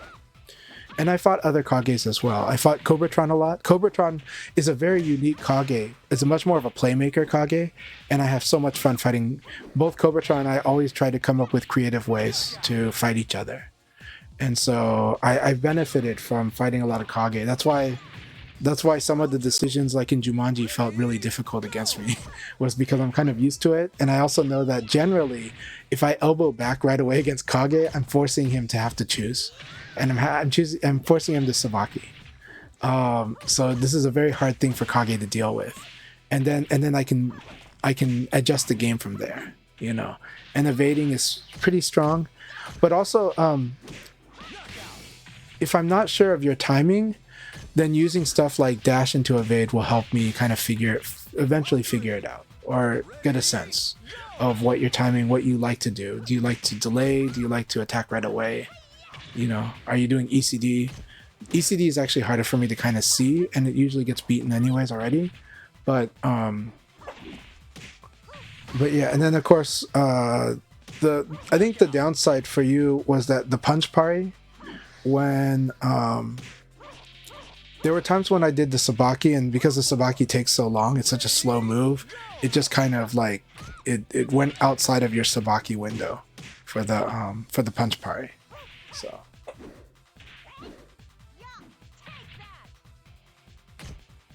But SoyElKai, you have a really good Kage. You really do, and I really enjoy fighting it.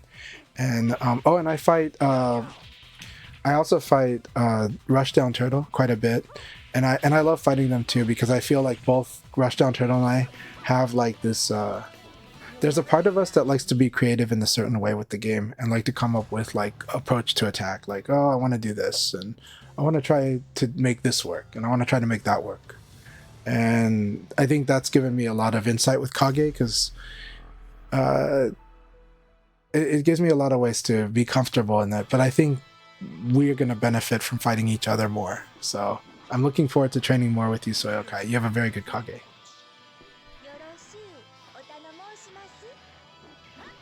Round one. Ready, go!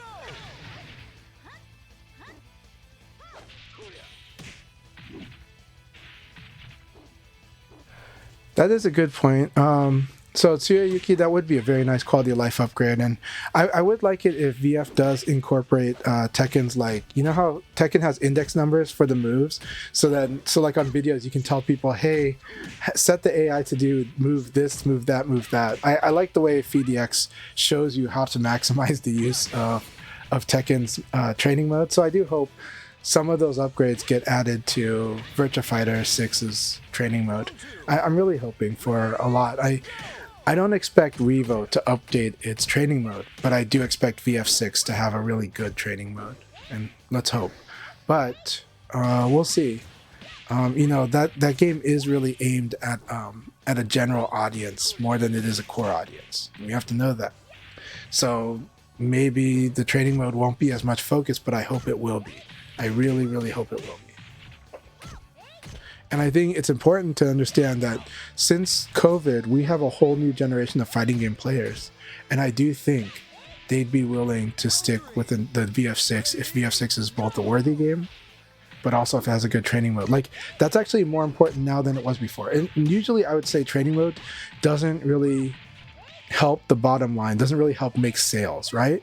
But you know what? After COVID, there's a lot of fighting game players who really do use the training mode. So now this is a very different thing than we've had before.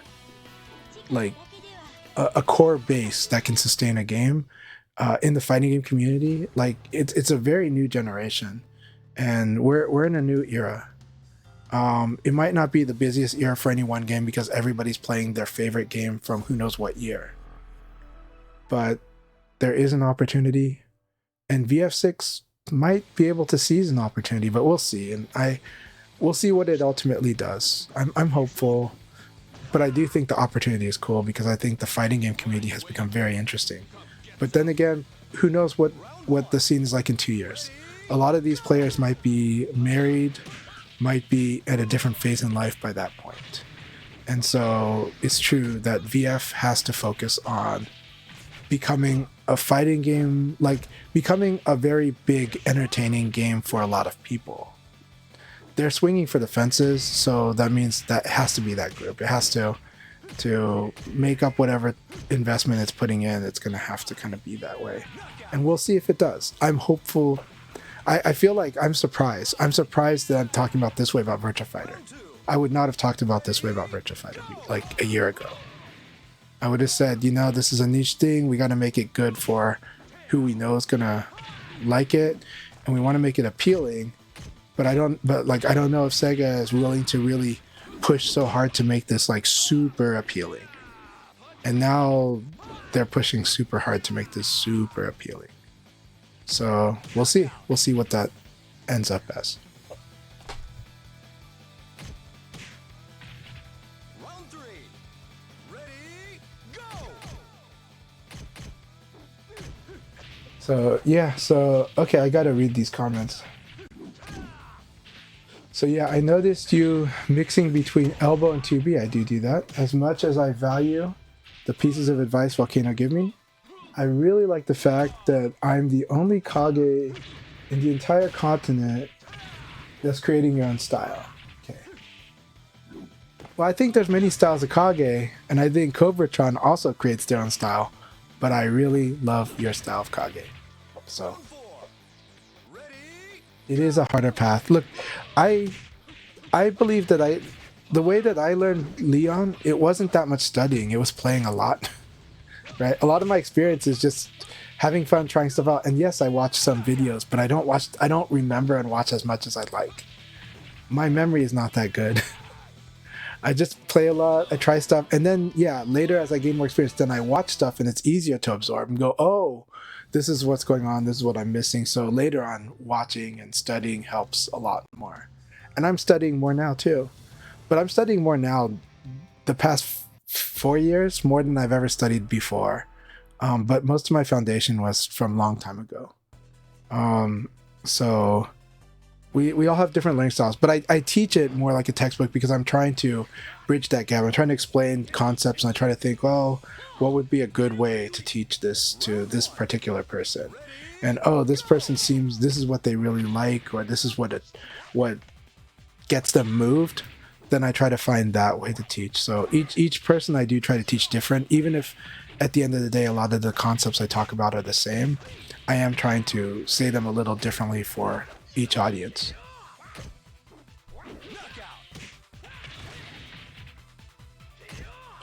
I see. So you are also part of this during COVID generation of fighters. Well, I really appreciate what you do. I appreciate how organized South America, Central America, Latin America, Mexico feel more organized than ever before. Feels that way. I mean, during Ultimate Showdown there were definitely players that were organizing too at the time, but I feel like what you are doing is really huge. Is taking that to another level too. So thank you so much, SoyElKai.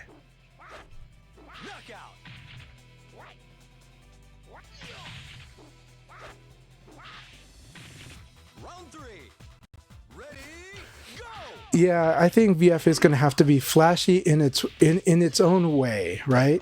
And I think I do think that the VF fans will eventually appreciate the flashiness that VF goes for, the spectacle that it wants to create in the new VF. But if not, that's okay. For me, everyone knows that for me, this game and Final Showdown is like my favorite Virtua Fighter. In my lifetime, I've gotten to play the game that I feel like was my very favorite video game. That's Final Showdown.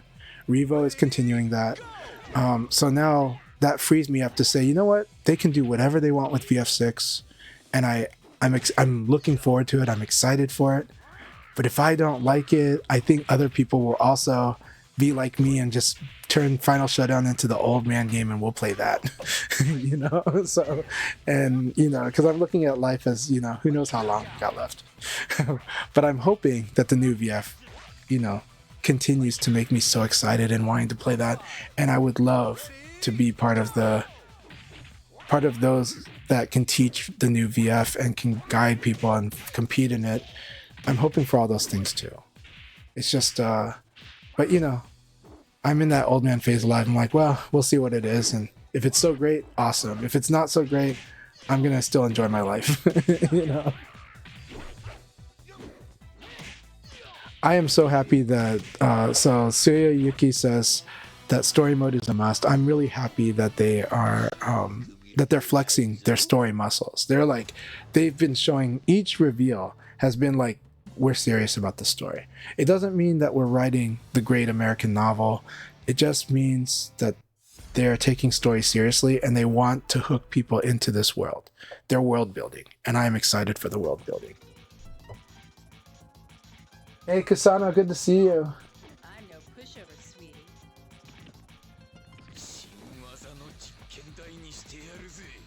Well, I would say I've enjoyed, I think, almost all generations of fighting games. I think I actually have enjoyed all generations of fighting games. And I still like the new generation a lot. That said, I would also make a distinction between Tekken social media and some fighting game social media. To be honest though, Virtua Fighter social media is really not, like, I don't like Twitter much, but Virtua Fighter Twitter is great because there's so many Japanese players that are on Virtua Fighter Twitter, and because the Virtua Fighter community is chill enough that for the most part, I love most of Virtua Fighter Twitter. So go figure, right? And I do like Virtua Fighter Facebook, and I'm actually cool with Virtua Fighter Reddit, but I don't read it that much. And of course, I always love VFDC, and Virtua Fighter is pretty much the only thing I read on the Discord anyway. So that's just me. And so I think the VF community is just great. So I feel lucky. For the general fighting game community, going to locals and talking to people that play the game at locals always reminds me. By the way, Metal Butter is a friend from Korea. And they're the reasons that I get to know Jake Jung as well. They're the ones who tried to get Jake Jung back into Virtua Fighter and succeeded. But Metal Butter and I know each other for about, we've chatted with each other for over 20 years now, for about 24 years. So anyways, they're from Seoul, Korea. So anyways, yeah, I think with the new generation, it's good to make a distinction between where each are coming from and stuff. But honestly, I've met a lot of new generation fighting game players that I really do like, in person especially. But I don't think you sound like an a-hole. A lot of people are feeling similar to how you're feeling, actually. It's been an interesting thing, but I think we're dealing with a lot of like where that social media really is an interesting place, which includes divisive place at places, and where the negative energy trends, right? We've known this for over 10 years. The negative energy are the things that trend. Getting people to be upset is easier to make them react. When people like things, they're too busy playing or liking the thing. And then there's a few people like me that just tries to share how much I'm liking everything. But not everybody does that. A lot of people are more likely to start posting when they're upset.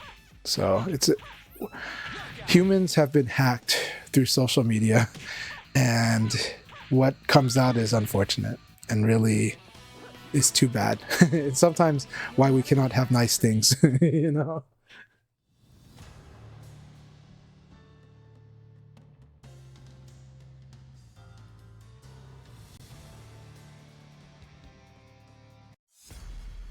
Man, SoyElKai though, when I always get the feeling though that you might be young, but you're like an old soul, and in a good way. You'll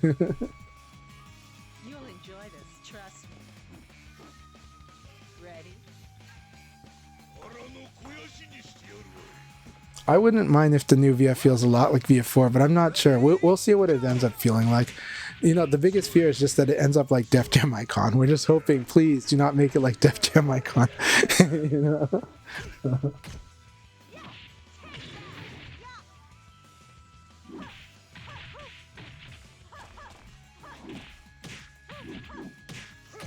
Yep.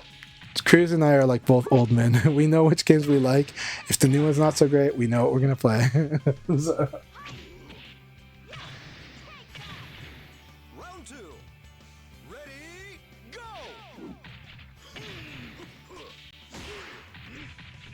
SoyElKai, you're definitely doing something right. Excellent.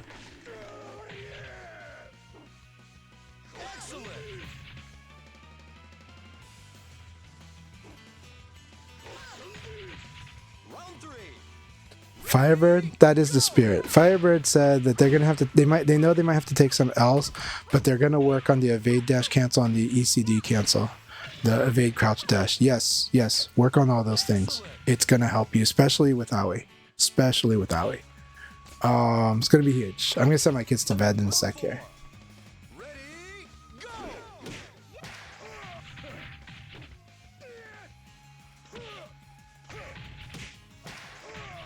So okay, yeah, Tekken. Here's my okay. Tekken social media can be annoying, but just talk to the people at offline at locals for Tekken because it's good when you can talk to them. Though I'm not. That said, everybody at locals also tells me they don't like Tekken 8, but they're not like in a whole death spiral over it. They're just like, oh, let's just hope that season 2, like that they improve it and that we get through this phase, So.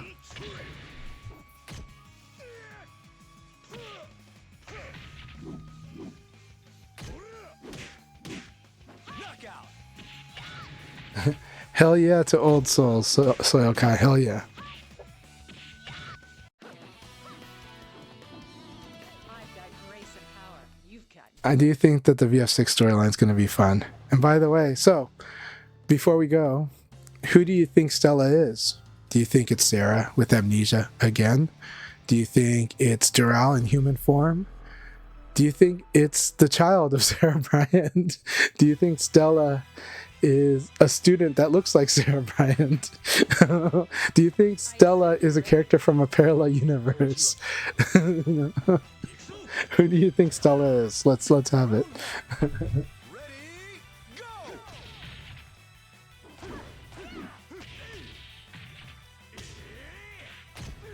Good to see you, hated greatness.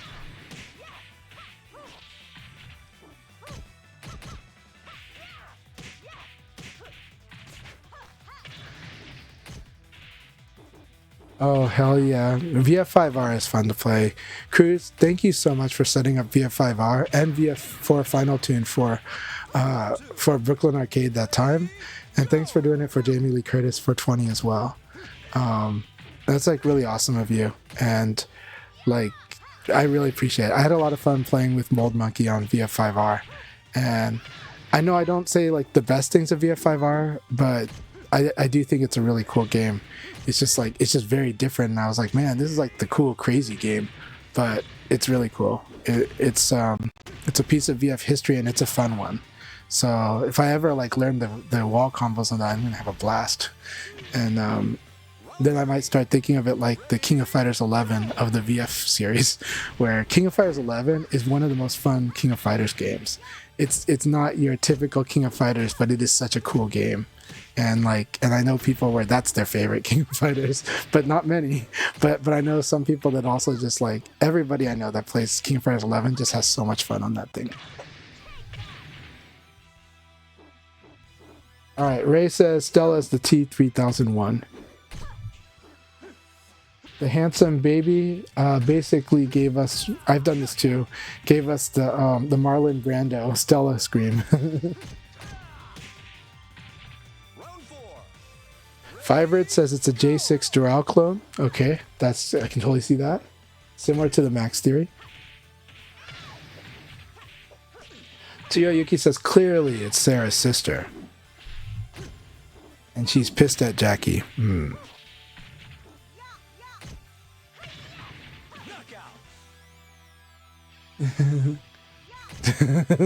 Yes, the Akira's name is it's pretty funny. Sarah said that flaccid wiener better go home to mama now. You know? Yeah, Phasercat Games says that they're surprised how much they like KOF 11 because they hated 2003. Yeah, but KOF 11 just oozed style. I love that they went with like that 60s art style, and oh man, King of Fighters 11 is just really cool. I want to see it emulated more because it's on the title board, right? Man. Round one. Ready, go! So Cruz says you can play it on emulator, but Cruz has got the real board, the title board. Ray says Sarah wins VF5 and becomes the AI for Stella. Okay. I do think Leon won VF5 because I think Fudo won Otonomi Haiken tournament, and I think that tournament was like the last like major VF tournament by Sega. and I do think that sometimes those were how they determined who won the tournaments. So I think Fudo actually sealed it for Leon, right?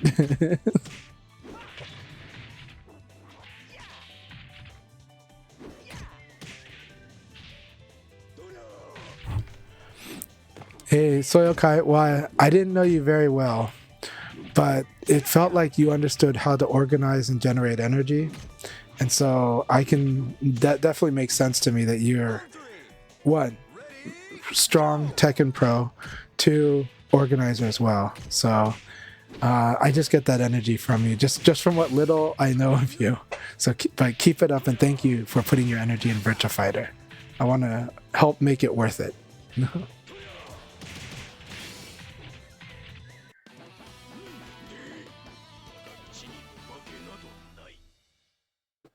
It can be a cheat code for this game, but the way that you've learned VF though is your VF is very good.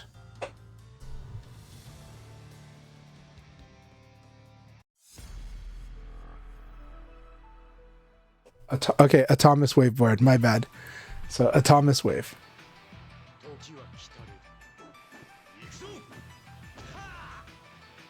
I'll be celebrating tonight. Round one. Ready, go! Sky Temple stage was really cool. Yeah, I think the new VF is totally its new story. It doesn't care. It might be a start over, but we'll see. So VF5R, I won't get too much into it today, but I will say that VF5R is an extension. It's an expansion of VF5, but it's not like VF5 vanilla either. So all of the VF5 games are not like each other, in my opinion. I don't see them as at all like each other. 5R uses the mechanics of 5. It does add lazy throw escape, but you know, so that can keep you close up a little longer, but you still got some like 7 throw directions you got to worry about. So multiple throw escapes is still kind of like the way if you're going to stay vulnerable to throw. 5R improved the damage. It made wall combos ridiculous. It added a combo counter for the only time that, maybe VF4 had a combo counter, but VF5R has a combo counter. VF5R has its own pace and stuff, but it still feels very much a VF5 vanilla, which VF5 vanilla and Final Showdown are nothing alike. Final Showdown is just using the same character models, but the animations are different. The stages are, well, they're more like VF5Rs, but they're their own. Final Showdown is really like Virtua Fighter 6, just using VF5 assets and then adding, you know, different music, changing the animations, changing the move list, changing almost the whole structure of a lot of the game. So Final Showdown is really like the actual Virtua Fighter 6 in my view.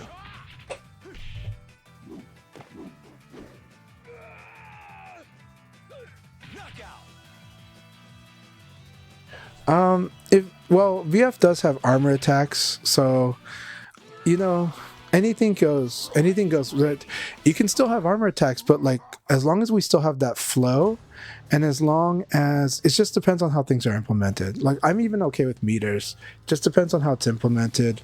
How does it capture this feeling that I get when I play Virtua Fighter? Like I feel like these things just highly interactive, high speed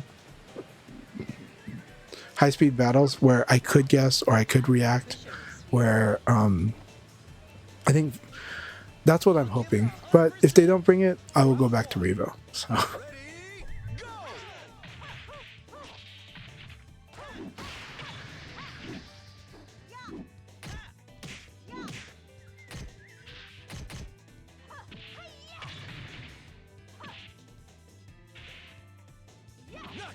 Oh man, Tekken Tag Tournament in arcade feels really good. Honestly, I played Tekken Tag Tournament 6 months ago at the pinball museum near my house, like amazing arcade, and and it just felt really good to play Tekken Tag Tournament again. I just wish it was on Japanese sticks. That arcade is so amazing near my house, but it's American style, and I like candy cabs way more. So, but man, I would love playing Tekken Tag Tournament on candy cab. All right, thanks a lot for the wiki link for Atomic Wave. Yeah, I got to send my kids to bed, but thank you all very much, and I had a great time tonight. Thank you all very much. Thanks so much to Belzagy. Thanks for Fence. Thanks for Firebird. And thanks for SoyElKai. You guys are awesome. I appreciate the battles tonight. I hope you guys had fun too. And I hope people enjoyed the commentary that I put out when I talk about the matches and stuff. You're always welcome to ask questions or even contradict what I'm saying if you want. Because it's a discussion, and discussions are good. And but you guys did a great job too in the chat, and I appreciate it a lot. It makes doing this so much fun.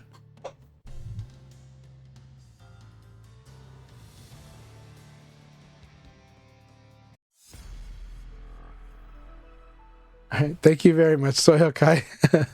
Well, I'm hopeful that these are dialogues, but yeah, thank you for the appreciating my monologues.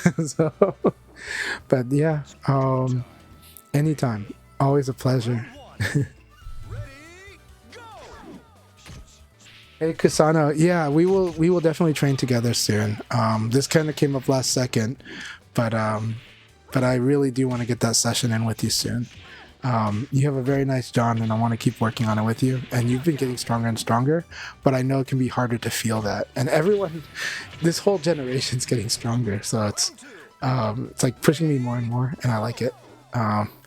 Fence had some really awesome wins against me tonight, and I really enjoyed the fights so much. So, and Firebird is investing in their skill and that's good. Like, keep that confidence you have in your capability. Invest in your skill. This game rewards it. This game totally rewards it.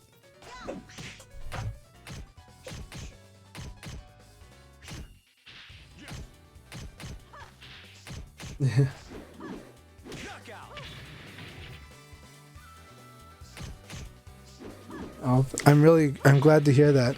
We'll keep working on the Kage versus Leon matchup. I'll give you some tips, SoyElKai, though. So I already told you, when you fight against Leon, evade to his back. Okay. If you fight me directly, if you want to throw me, then look for when I'm gonna evade, but also look for when I put myself in Nitaku sometimes too. But that can be scary. It depends. But those are the main points to how to throw someone that plays the way I play. More Leon stuff. Kage is strong. It can get to a crush battle, so if Leon's doing a lot of lows, you should crush them. You should 9k plus G them. Leon can definitely do stuff against you, but I don't think he's like the very best at hitting people out of the air and turning that into a high damage combo. But he does have combos, and he does do damage, and he does have carry, and he can ring you out. But I think still strong. I didn't see you use 6k plus G, but I'm not saying you have to. But I could see 6k plus G giving me a hard time. I could see sidekick like 3kk giving me a hard time. Especially 3k, but 3kk can also give me a hard time. But if you're too predictable, I'll try to sabaki it. Or I'll try to evade punish it, and that's the hard part.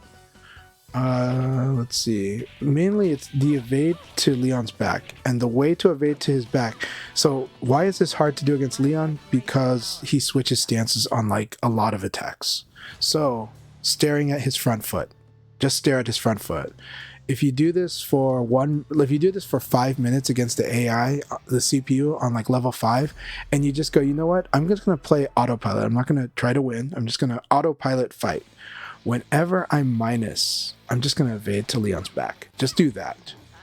And you might be surprised. You might be surprised how fast you get good at this. And to evade, but again, evade to his front foot. Don't even think about his back. Look at his front foot. Because a lot of attacks will make it very clear where his front foot is too. And even if he's knocked down, you can see it. But if you look at that front foot, that's where you want to evade. And it's so powerful. So powerful. You will control his damage output just simply doing this. Okay, other thing. If Leon is... I didn't do this much against you, so it wasn't really a factor. But if like when you're against the wall, or anytime the fight is next to the wall, you want to escape forward throw. Don't let him do forward throw when any of you are near the wall. Even when his back is to the wall, don't let him do forward throw.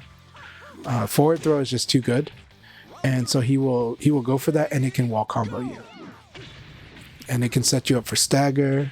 So he has a good throw game anywhere on the stage, but forward throw is definitely the throw he wants to do when the fight is close to the ring out or close to the wall.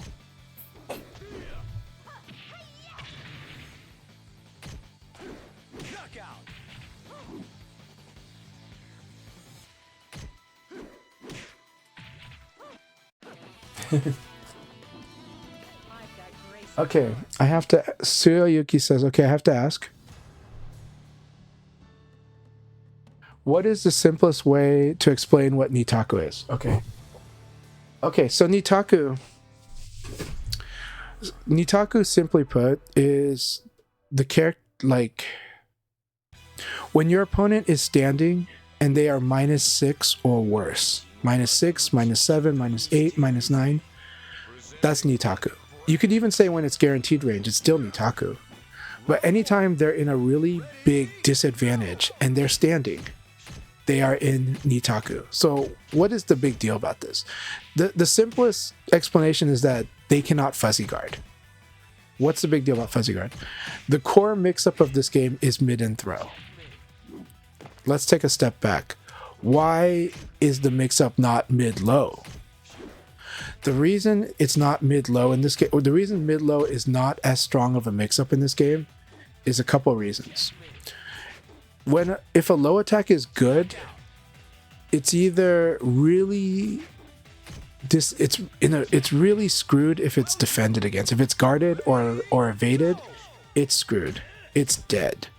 Like, you are so in trouble. So it might have good reward, but it also has high risk. Okay, other factor. What if it's not so great, but it chips? It's good at nicking somebody. Okay, so here's the thing. In that case, when it hits, usually it's minus still. So if you hit me with if you kick me in the shin, I can probably elbow you right away. That's my reaction. You'll watch for it. You'll see it, right? You kick me in the shin, I elbow you right away. Unless you have a string follow-up like Aoi, 2KP, right? But in general, a lot of low attacks are like that. Except for, Jeffrey's different. He stomps, stuff like that. But then again, there's weaknesses to those. It's so slow, you can interrupt it. There's big weaknesses. So typically, if a low is rewarding, it has high risk. If a low is annoying, it's just annoying, but it's not high reward. So the reward structure in this game doesn't really reward mid-low. And on top of that, the evade system can really punish mid-low because you have one defense covering both. Sidestep. If they're fast. If they're using a fast low, it's probably evadable. It can probably be evaded. So mid-low is not a good mix-up in Virtua Fighter. Lows are good for annoying people. Lows are good to get them to stop standing and guarding. Because guard throw escape standing is very strong. So the mix-up becomes throw and mid. Why throw? in this game when throws sucks in every other fighting game, because throws in this game do a lot of damage, or can set up okizeme, or can set up ring out, or can set up wall. Throws are really good in Virtua Fighter. Even with characters with bad throws are still good.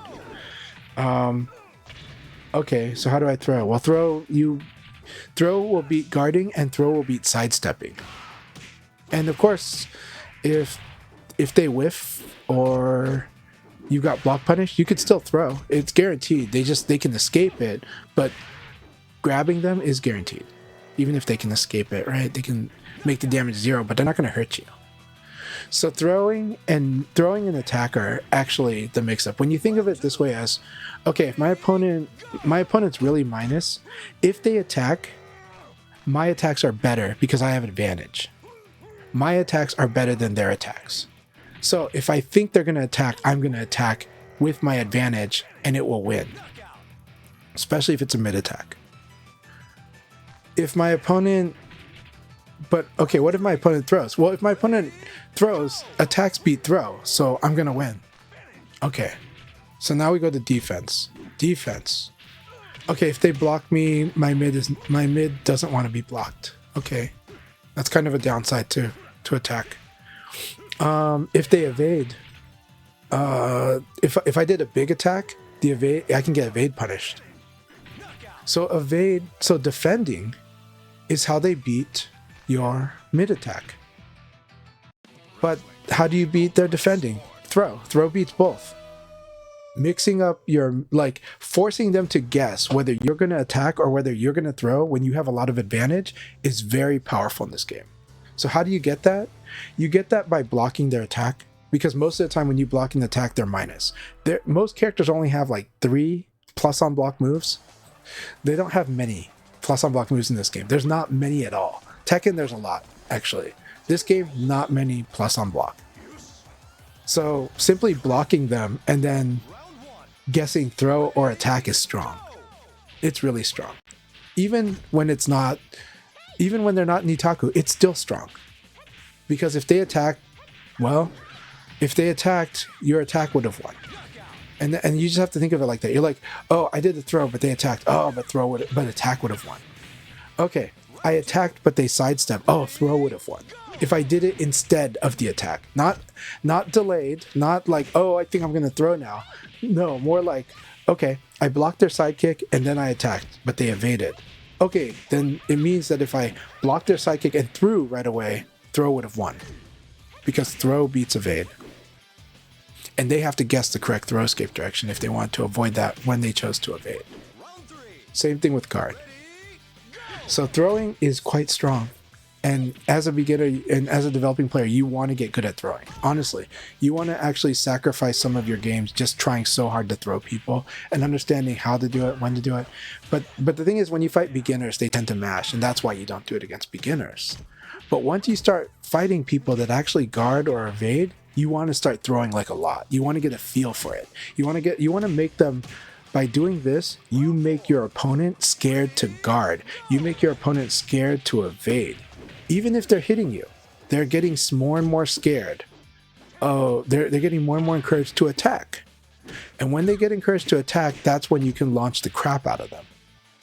So you use throws to condition your opponent to want to mash. And when you get them to mash, you blow them up with attack when you have advantage. So you have to look at this in sequence to really fully appreciate this. If you don't look at this in sequence, then you're kind of thinking that you have to roll a dice or flip a coin. You could do that, but that's a very volatile way of playing.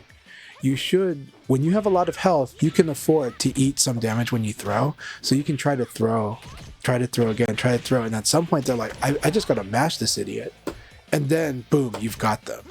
And not only that, sometimes, boom, you launch them and you carried them out of the ring out. So that's the power of the guessing game between attack and throw in Virtua Fighter. So let's go back to Nitaku.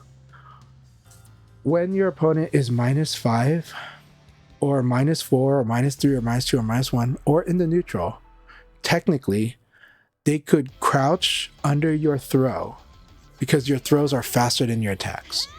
And then they could theoretically stand up and guard to block any highs or mids.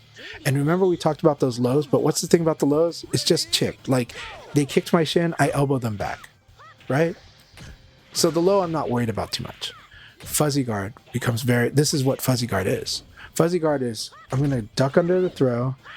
So how come I can instant block low attacks or instant crouch guard high attacks, but I can't instantly do that against throw? Because throws are not coded that way. The way attacks work in this game, when the attack goes to the hit on you, the game is checking to see if you're trying to crouch or not. Are you trying to crouch? Are you holding down in guard? Are you not doing that? And that's going to determine whether you block high or low or whatever your state is, standing or crouching. It does not do that for throws. So you have to manually crouch under a throw when the throw connects. And throws are 10 frames in this game. So the principle of fuzzy guard is that I'm going to crouch the throw and I'm going to defend any scary mid attacks. Right? And I'm going to happen to defend the high attacks. The low attacks I will probably get hit by, but they're not so bad. So that's what a fuzzy guard is. Fuzzy guard is very powerful. Learning how to do fuzzy guard is strong. Nitaku just means your opponent cannot fuzzy guard. So now, when you pressure them, here's the thing. You throw escape, you want to learn to protect your defense. That's what it is for. It's not exactly to deny throw, though it is kind of used that way. It's not punishing throws. Punishing throw would be doing damage, but it is mitigating them. So throw escape is used to protect your vulnerability to throw, to protect yourself for choosing to guard, to protect yourself because you whiffed, to protect yourself because you're sidestepping. That's why you escape throw. How do you punish throw? Well, attacks beat throw. So actually, when you know they're gonna throw you and it's not guaranteed, it's not like you're not -10, you launch them. If you know for sure, you're just like, that idiot's gonna throw me right now. You do a launcher. You do a normal hit launcher. You do 6K. So so I know I've gone really deep on this, but I hope this makes sense on how the logic is, because the logic is hard to explain. A lot of people hear about Nitaku and they think that they're supposed to flip a coin. And no, there's a thought process behind it. You got to see what your opponent's comfortable with, right? If you fight Aoi and she keeps doing reversal, she keeps doing guard, these are all defensive actions, so you just throw her. You're just like, I just throw her. That's silly, right? Every time this person does this shoulder ramp, but he keeps guarding after that, and I keep attacking and he keeps guarding it. If you had thrown, you would have had a positive outcome, a better outcome than the attack, because they were for sure going to guard. You use throws to make them not want to guard. You use throws to make them not want to step. And then when they finally start to mash, then you punish them with that. So here's the problem with thinking about, I know how appealing and powerful it is to talk about turns. And the more and more I teach VF, the more I have trouble with teaching turns, because this is a game about options, and there are good and bad options, and there's good reason to attack when you're minus. And it's simply put, when your opponent wants to throw you. And when your opponent, and if Aoi wants to do mid reversal, if I have a high counter hit launcher or I have a low counter hit launcher, oh, that's really hell for her. And what does Leon have? What does Leon's 1K do? It's a low counter hit launcher. So when I see Aoi trying to reverse a lot, I'm like, she is gambling in a way that's actually rough for her, because 4-4K would beat the mid reversal and the low reversal. 1K would beat the high reversal and the mid reversal. And any of my normal hit launchers on mid will beat the high reversal or the low reversal. So doing reversals, she better know what I'm going to do. She better really know what I'm going to do for me to lose this game, you know? And so, but then of course, then there's her stance, right? And this is why Leon's 1K is so scary for her if she decides to use Tenchi, because but that's using attack. That's the case where that's where I'm saying reversals are not as good as guarding. Guarding is much more versatile and less risky. Less risky because guarding is gonna let the low attack come in, but it's gonna beat, like, it's gonna just make the mid attack or the even most high attacks into a minus for the opponent. So you have advantage. When you have advantage, you should either attack if you think they're going to mash, or throw if you think they're going to defend. It's always that. The force two choice in Virtua Fighter, the two choice theory of VF. When I have advantage, is my opponent going to mash or defend? Let's start with defend.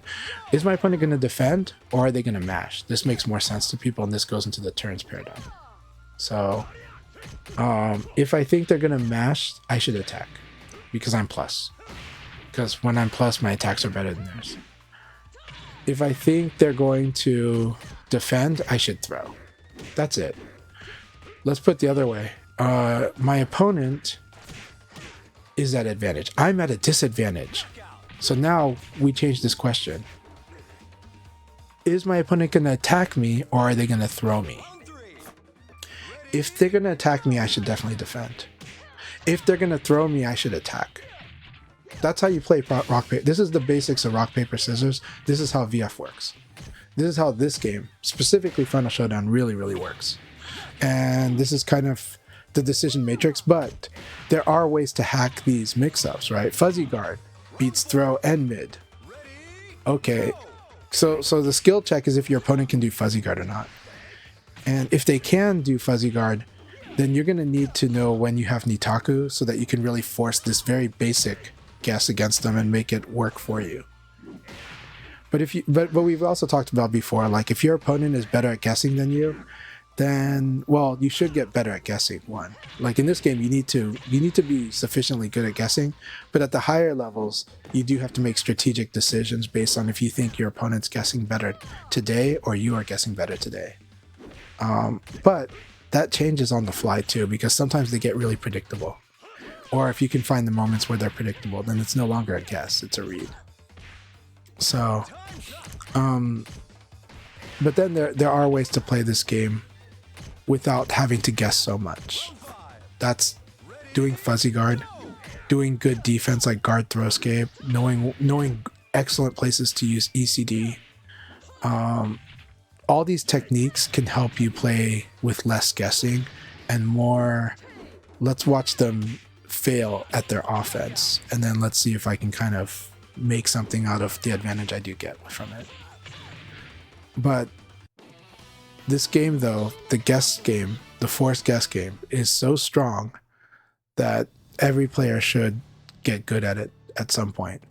And you won't be able to run away from it forever. Players will find a way to force you to guess. Sometimes with spacing, sometimes with frame advantage. But and definitely on Ukizemi. So, and I'm a player who's going to force you to guess. So the good thing is when you train with me, you're going to have to guess like a lot. And you're going to have to get comfortable doing options you don't like to do. But the more you get comfortable doing all the different options, the easier this, theoretically easier it gets. It's still tough, but it's what makes this game so great. It's what makes this game really balanced, actually. So.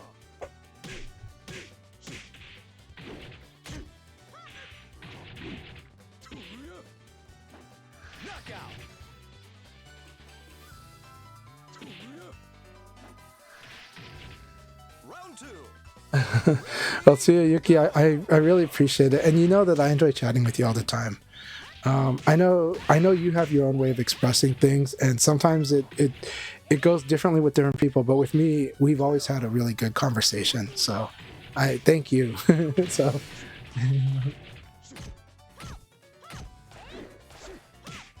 And thank you very much, Nuane. Good to have you here.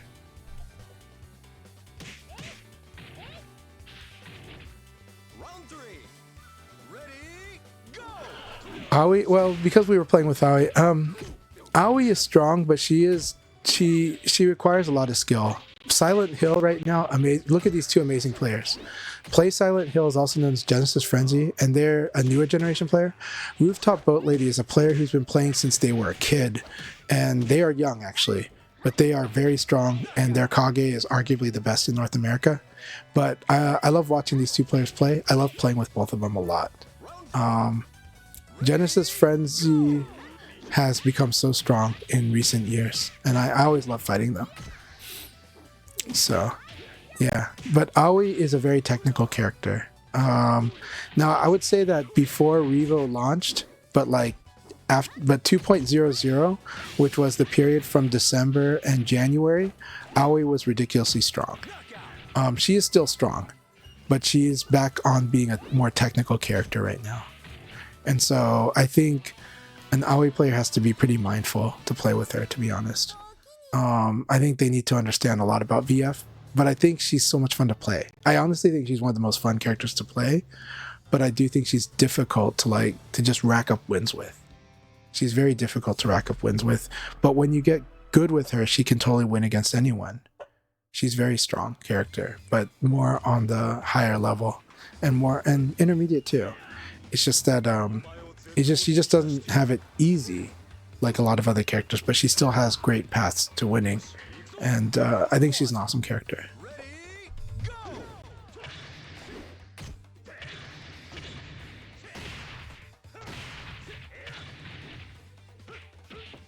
Yes, correct. Spacing and whiff punishing is how you... It's another kind of guessing to a degree, but you can mitigate the guessing by doing the whiff punishing. And yes, so spacing, and those are 100% ways to mitigate the guessing. But this game has ways of forcing you to guess even when you're playing those. So what I love about Virtua Fighter, one of the last things I'll say is that in this game, almost everything, like more than 99% of the stuff in this game has multiple really good answers for it. The only time, and at the very least, even in those minuscule moments where there's only like quote unquote one answer, the decisions leading up to that had multiple answers. It's just when you find yourself in that particular bind is the only time when you feel like you don't really have a choice but to do certain things.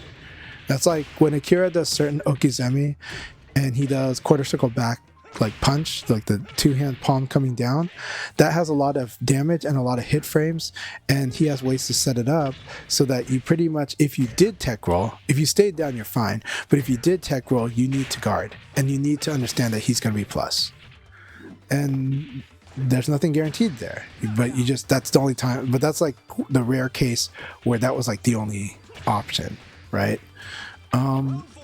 Stuff like that's the only time where, but a lot of times the decisions leading up to that, the decision to tech roll or not, there's many ways to get up without tech rolling, and there's risks with it too, but you force them to guess on their okizeme.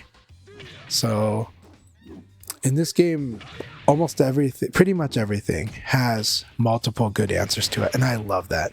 And it also goes the other way around. Just about everything you do, no matter how good you think you are, just about everything you do has multiple good answers for it.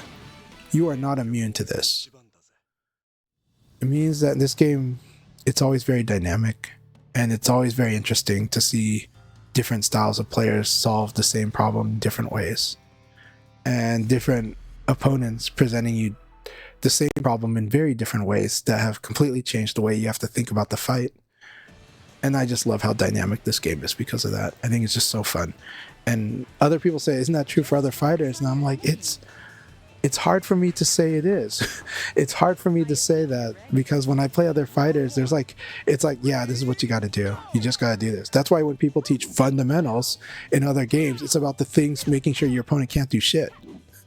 Right? It's all about how do you lock the guy down? How do you force them into an A-B guess? Right? In VF, it looks like an A-B guess, but there's always some weird way to get out of it, usually. So, and it's like, and then there's different ways to approach it. And then somebody's just like, I haven't fought anyone who fights like you. And it's like, well, yeah, this game, I keep trying to find different ways to approach the problem and give you a different problem, give you a different angle, because I'm trying to beat you with that different angle. I'm trying to skew your decision process, you know? And this game lets me do that. And it lets me do it with every character.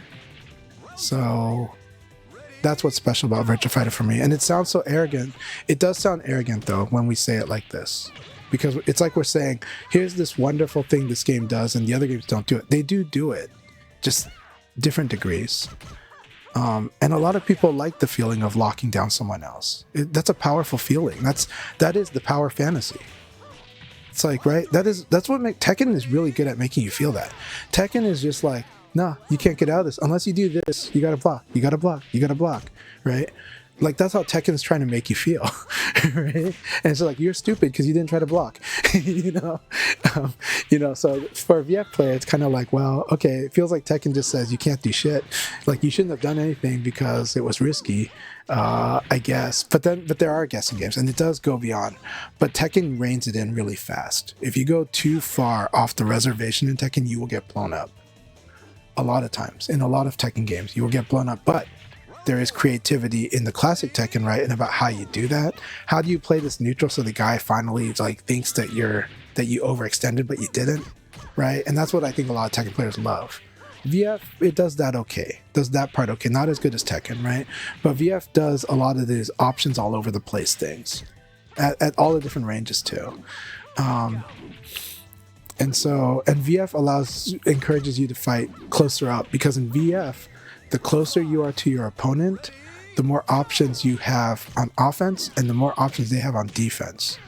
In Tekken, it's just, the problem is this, the more risk there is for each option. So it's like, because the risk is so strong in Tekken. The risk is very strong.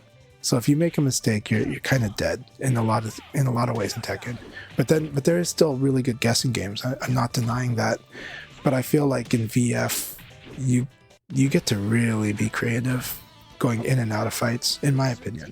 But there are some opponents who will make you feel like you can't do much. Shiwapon is good at making you feel that way too. And so there is that in VF. It's just, but the amount of skill required for Shiwapon to do that feels almost inhuman.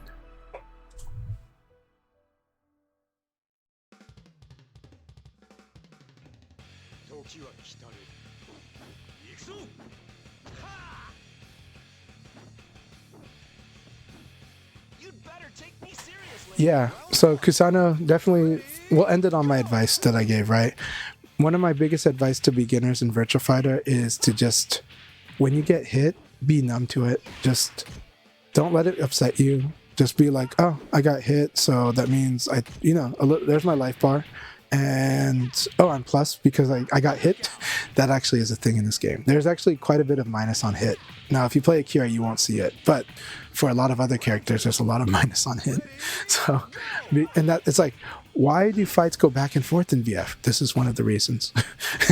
This is why in VF, it's hard to call it turns. It goes back and forth so fast. Like, if you call that a turn, it was over in a split second, you know?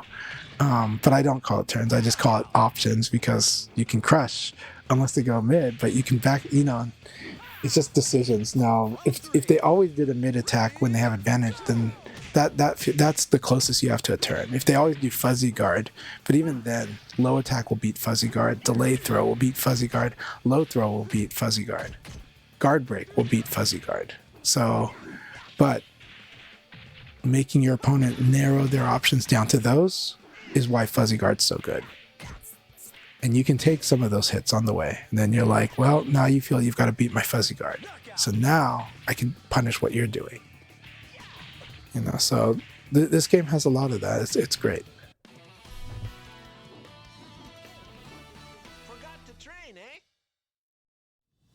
Well, what I just meant was, okay, so let me clarify the Akira comment before I go to bed. Akira has a lot of knockdown on hit, and he has a lot of plus on hit, and he doesn't have that many attacks. His move list is very small. This doesn't make him broken. He's very minus on block. He's very minus on evade, right?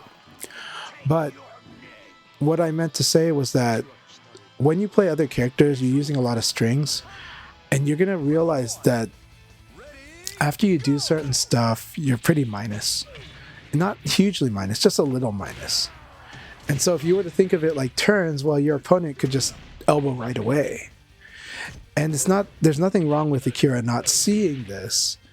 I mean, Akira should see this on the opponent's point of view. But in Akira's move list, you might not realize this is a normal part of the move list design, because Akira's move list is very interesting. because it does have these power moves or fully committed moves that have their strengths and weakness, right? They don't like to get evaded either, but they are pretty fast and recover pretty quick. But he's in Nitaku a lot, so opponents have to learn how to do Nitaku against Akira, even when they evade him, you know. He is punishable when he goes for his launchers, so he knows that. But I'm just saying that, like, because he doesn't have that many strings, he might not realize how many strings in the game are kind of like minus on hit, you know? And that, oh, the opponent actually, like, it's just something you just don't see because you're interacting with a move list with a slightly different design, but is more constrained.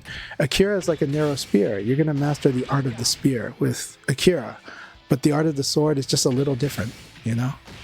The art of the hammer is just a little different.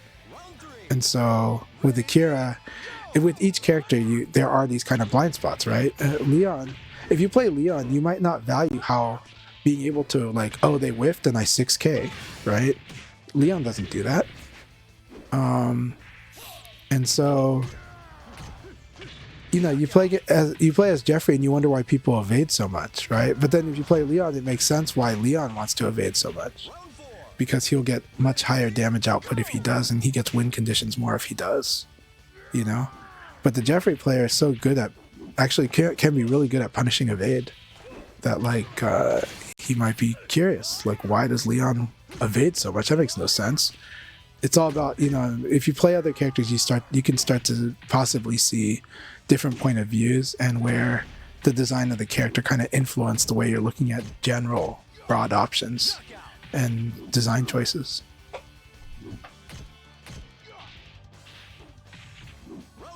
So anyways, thank you all very much. Let's go send a raid, and I really appreciate you all.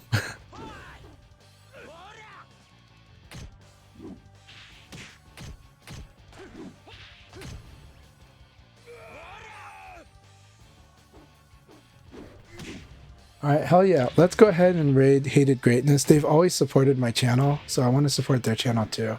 And they were really fun when I have chatted with them while they were on stream. So let's do that. So we're gonna raid Hated Greatness. You guys feel free to give him feedback, have fun, enjoy the chats. He's good at chatting. So thank you all so much.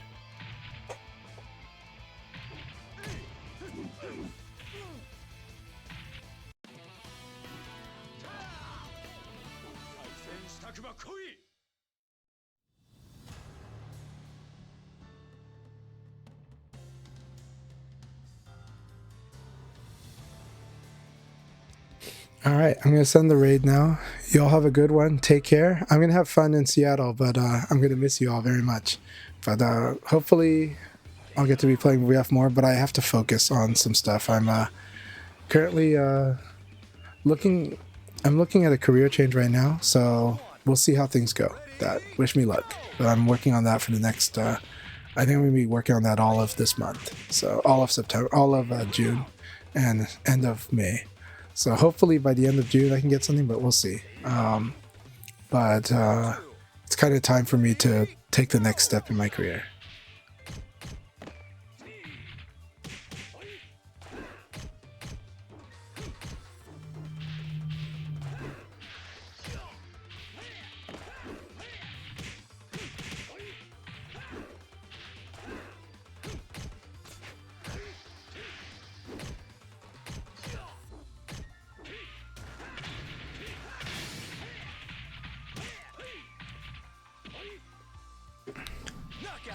By the way, we're watching Hama Lao. Hama Lao is also amazing Lao player from Japan. Round 3. Ready, go!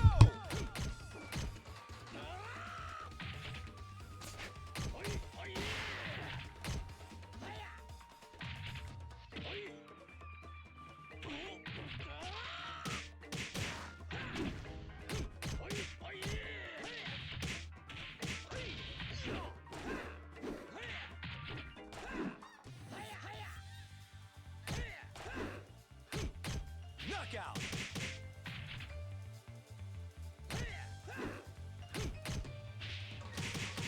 Round 4. Ready, go!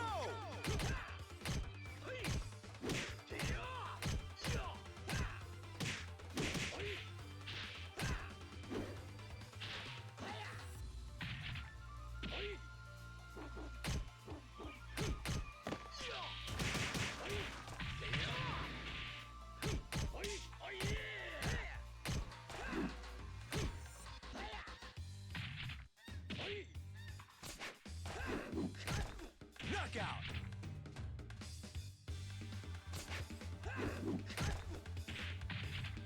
Round 5. Ready, go!